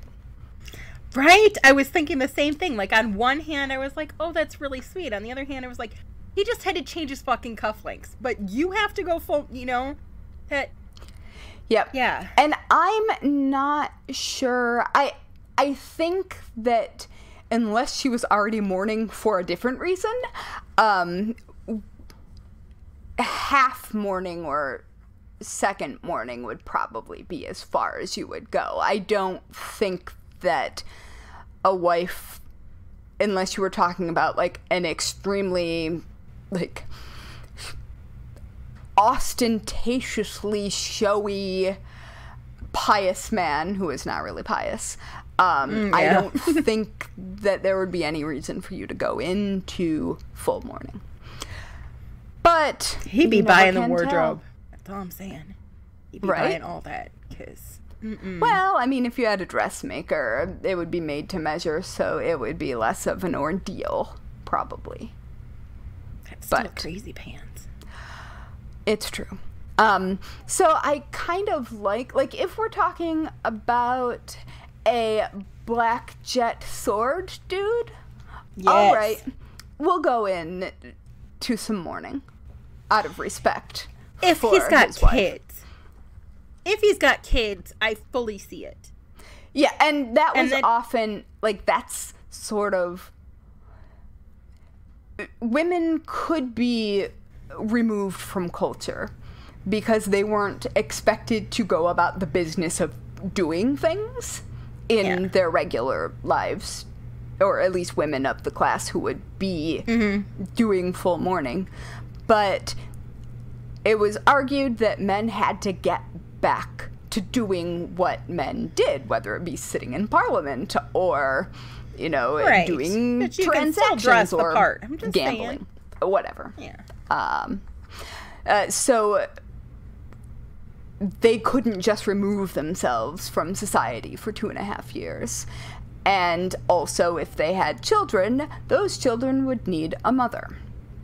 I would also point out that women of that station wouldn't be doing the mothering. They would have a nanny or a governess. Right, a governess.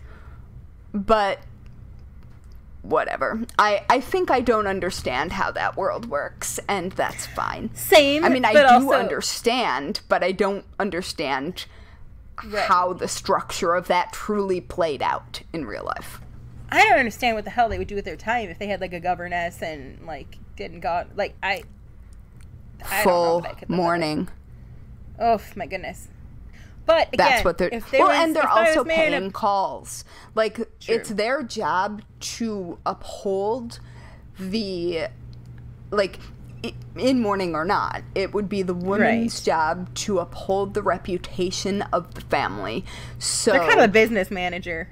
Basically. Cases. And I mean, they would be expected to pay calls on people of certain stations and receive calls and, like, at specific frequency. Yeah. Like, yeah, it's... Okay. We won't even get into that. Black Sword with kids, I'd be down to wear the morning stuff. Yep. Same. That's fine. I can, yeah. Yep. I got you. All right, so that is mourning for men. Jesus. So now we're going to go back to the ladies and back to your question about mourning for others. I'm seriously irritated that that's all that there is for men. Your horse should have to wear black. Like, there should be... Yeah, I get that. I mean, at the funeral, that was true. But I get you can't stay home, but you should wear the black stuff longer. Could go into mourning, which is crepe on the door and mirrors covered, so and images like paintings or whatever covered. That could be happening also, but it wouldn't last as long if you weren't if you were a widower keeping a household and not a widow. So, patriarchy. Yeah. So, since women bore the brunt of mourning responsibility, I'm just going to provide a short list of the many additional mourning period guidelines that our Frances here would be expected to follow if someone who wasn't her husband happened to die. Or, I mean, like you were wondering, is this a whole Candyland thing? Yeah. Mm-hmm. Yes. Wow. You could be nearing the end and pull the gumdrop card and have to go all the way back. Well, presumably you only have one spouse, so going all the way back would not be the same. So, here... So first mourning isn't for kids? Oh, there is first mourning, but you move through it faster. That's right. All right, so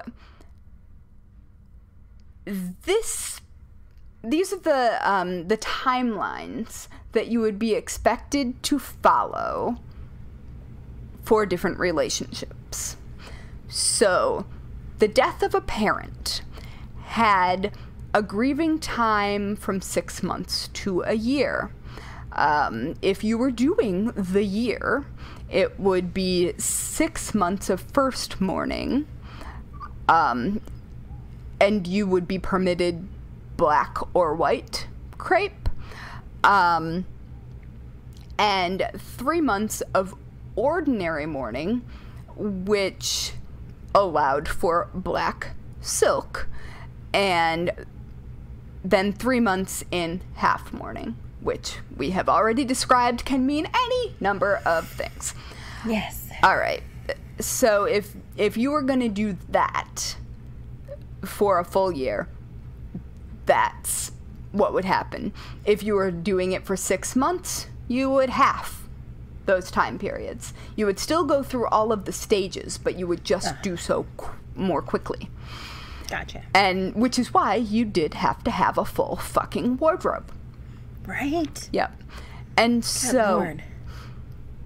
the death of a child older than 10. Keep it like this sounds really callous, but keep in mind that many children did not live past infancy at this time. Yeah.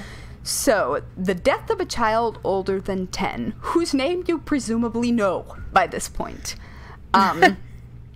has a grieving time the same as the death of a parent, which is 6 months to a year, and the dress code is similar, and the time frame of moving through those 3 stages of mourning is similar.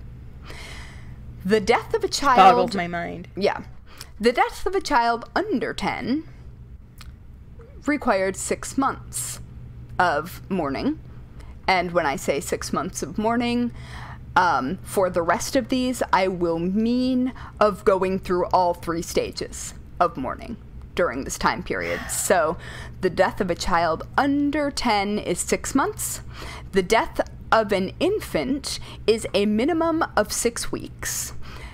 And the death of a grandparent or sibling was 6 months. Aunt, uncle, nieces or nephews, or your non-binary fill-in-the-blanks, although we didn't have those then. Yes. Except that we did, but... yeah. Yes. Anyway, that would be 3 months. And so this is maybe one of my favorites, which I know sounds weird, but you will get it when I say so. If a friend of yours died and remembered you in their will with a little something, you would mourn them for 6 months. Okay. So if you added someone to your will, you also automatically added mourning. I'd be like, they get 25 cents. No, you gotta mourn me. Well, I mean, that was probably like, what, $200 or something? I suppose. I mean, all right, fine. So, other states of mourning could be observed by a woman as deemed appropriate. So,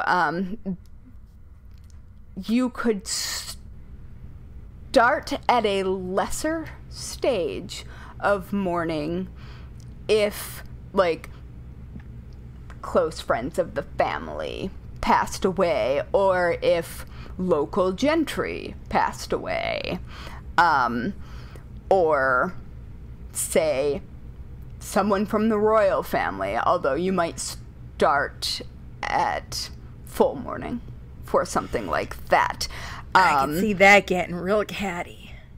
Well, yeah, and so, but not everyone would do the same thing, and there were actually, in newspapers, if by royal edict you were supposed to go into mourning, they told you what to wear. Oh, wow. Exactly what to wear. Yeah. And so, if you were part of court, so anyone who attended court, which would be nobility, like titled people, I don't know if that involves baronets and barons, because that they're technically not part of nobility. It's a whole thing. But anyway, if you attended court, or were presented at court, or would have been, or could present someone at court, you were part of the court and would go into mourning with the court and have these very specific rules imposed upon you. So, wow. Yeah, households sometimes went into mourning, and if you were really fucking rich, your staff went into mourning. And if you could afford to put your staff in black, you had more money than you knew what to do with. And so, like I said earlier, wearing mourning was very much a status symbol. And because if you could afford to wear black, or you could afford a new wardrobe, or you could afford any aspect of this, then you would presumably be seen as part of a higher social station. And so the middle class, the rising middle class, wanted to rise above their stations. And so money couldn't buy you entrance into aristocratic society, but it could, I mean, because it, well, I guess at some points money could buy you titles. We aren't currently, you can buy a title. Right? Yes, I looked it up when I was, after taking Xanax recently. I did not buy a title. But I'm seriously considering Land in Scotland? Land in Scotland. Yep. Just for fun. Yes. Anyway, not the point. It could buy you the appearance, though. Well, I just want to be able to, when I fly. Yes. To have a title as part of, like, you know, the Baroness such and such. I think that would be hilarious. Yeah, anyway. With you on that. Not the point. 100%. So, if you were the rising middle class and you could afford to mourn in, like, upper class society, you wouldn't be an aristocrat, but you might marry in to upper class society. Maybe not the upper echelons, but certainly into a class higher than you started. So that's where you get, like, stupid rich merchants suddenly being able to marry off daughters to dukes. Yeah. Because often you had titles without money. So the middle class really wanted to mourn like the upper classes were mourning. And so that brought on the opening of ready-to-wear mourning warehouses, where you could buy mourning in different price ranges. And so that was a thing that you could do, and sometimes people could only afford to buy, like, a piece of each. Like, it was... Sometimes you would wear the same thing over and over again, but not if you were rich and being seen. Right, but it also opened the doors for you to be able to give an illusion of being higher up than you were. Yes, and could open the door to matches that you couldn't have otherwise made.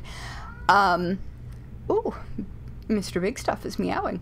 And so also, it wasn't uncommon for working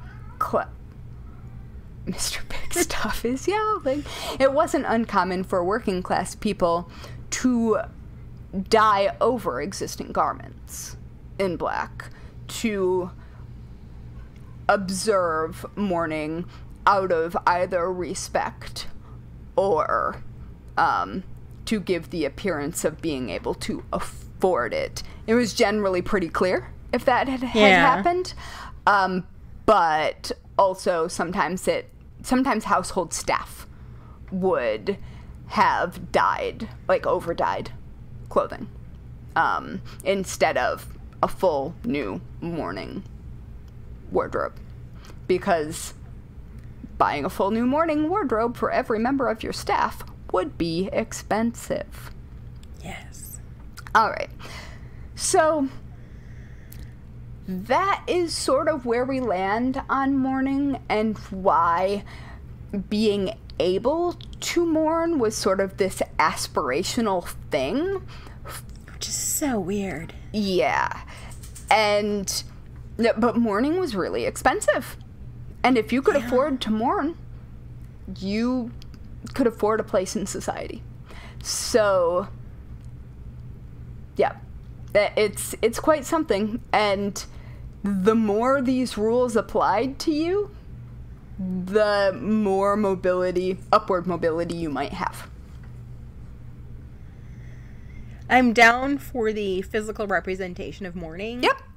I kind of wish we still had that, because death is so not talked about. And then when you do know somebody's had somebody pass away, there's always that awkwardness of knowing, yes, I mean, what to say and how to. But I do like a somewhat set of, I don't want to say rules, but maybe etiquette. A pattern to follow. Yeah, there you go, etiquette. That's it. To be able to follow should you choose, so that there's a social cue that's obvious. Yeah. To others. Well, and that is, when it comes down to it, the whole original point of mourning was to pay respect to the dead. I mean, you removed color from life because things were bleak. Yeah. And you were sad. And it also gave a signal to the outside world of both that, oh my gosh, Mr. Big Stuff, of both that you had experienced a loss and how recently. Yeah. And there were specific ways to interact with people depending on their stage of mourning. And so, I mean, death was extremely, extremely visible. Yeah, it was also prevalent. I mean, not that it's not now, but... So that kind of wraps up mourning, although I don't understand, given how common death was at this point in history, how anyone was ever not in a stage of mourning. That was what I was thinking too. I mean, with the whole Candyland question, because I'm like, yeah. And to be clear, women weren't supposed to date during their mourning period unless they needed to support themselves or kids. Then you were looking for a new. Well, then it would be fine. Yeah, let's not kill them though. Anyway, so yes. Right. I think that brings us to the weekly worst way to die. Da, da, da. All right. So what is yours? Mine is by eating anything that Tilly cooked. Fair enough. Mine is arsenical morning veil. There we go. So we're both in the arsenic. Yep. No arsenic for us. No, let's just not. I mean, also suffocating. Like, you could suffocate under that veil. I am sure multiple people have died and the cause of death was mourning. Right? So, I'm really petty. So I'm like, let me get these straight. These women had to walk around in poisonous veils and wool during the summer. In Victorian times. But motherfuckers can't wear a mask to the grocery store. Like, I'm just saying. Well, to be fair, motherfuckers couldn't wear more than a crepe band around their hat, for the most part. That's true. There's always been, yeah. Oh, Yep. good golly. Yeah. So, Do you want to be spooky internet friends? uh-huh. We are at Bones and Bobbins on Instagram, Facebook, Twitter, Pinterest, or you can find us at bonesandbobbins.com. It's true. And don't forget to rate and review this podcast. I know every single podcast says it, but it's because it is actually how podcasts get heard.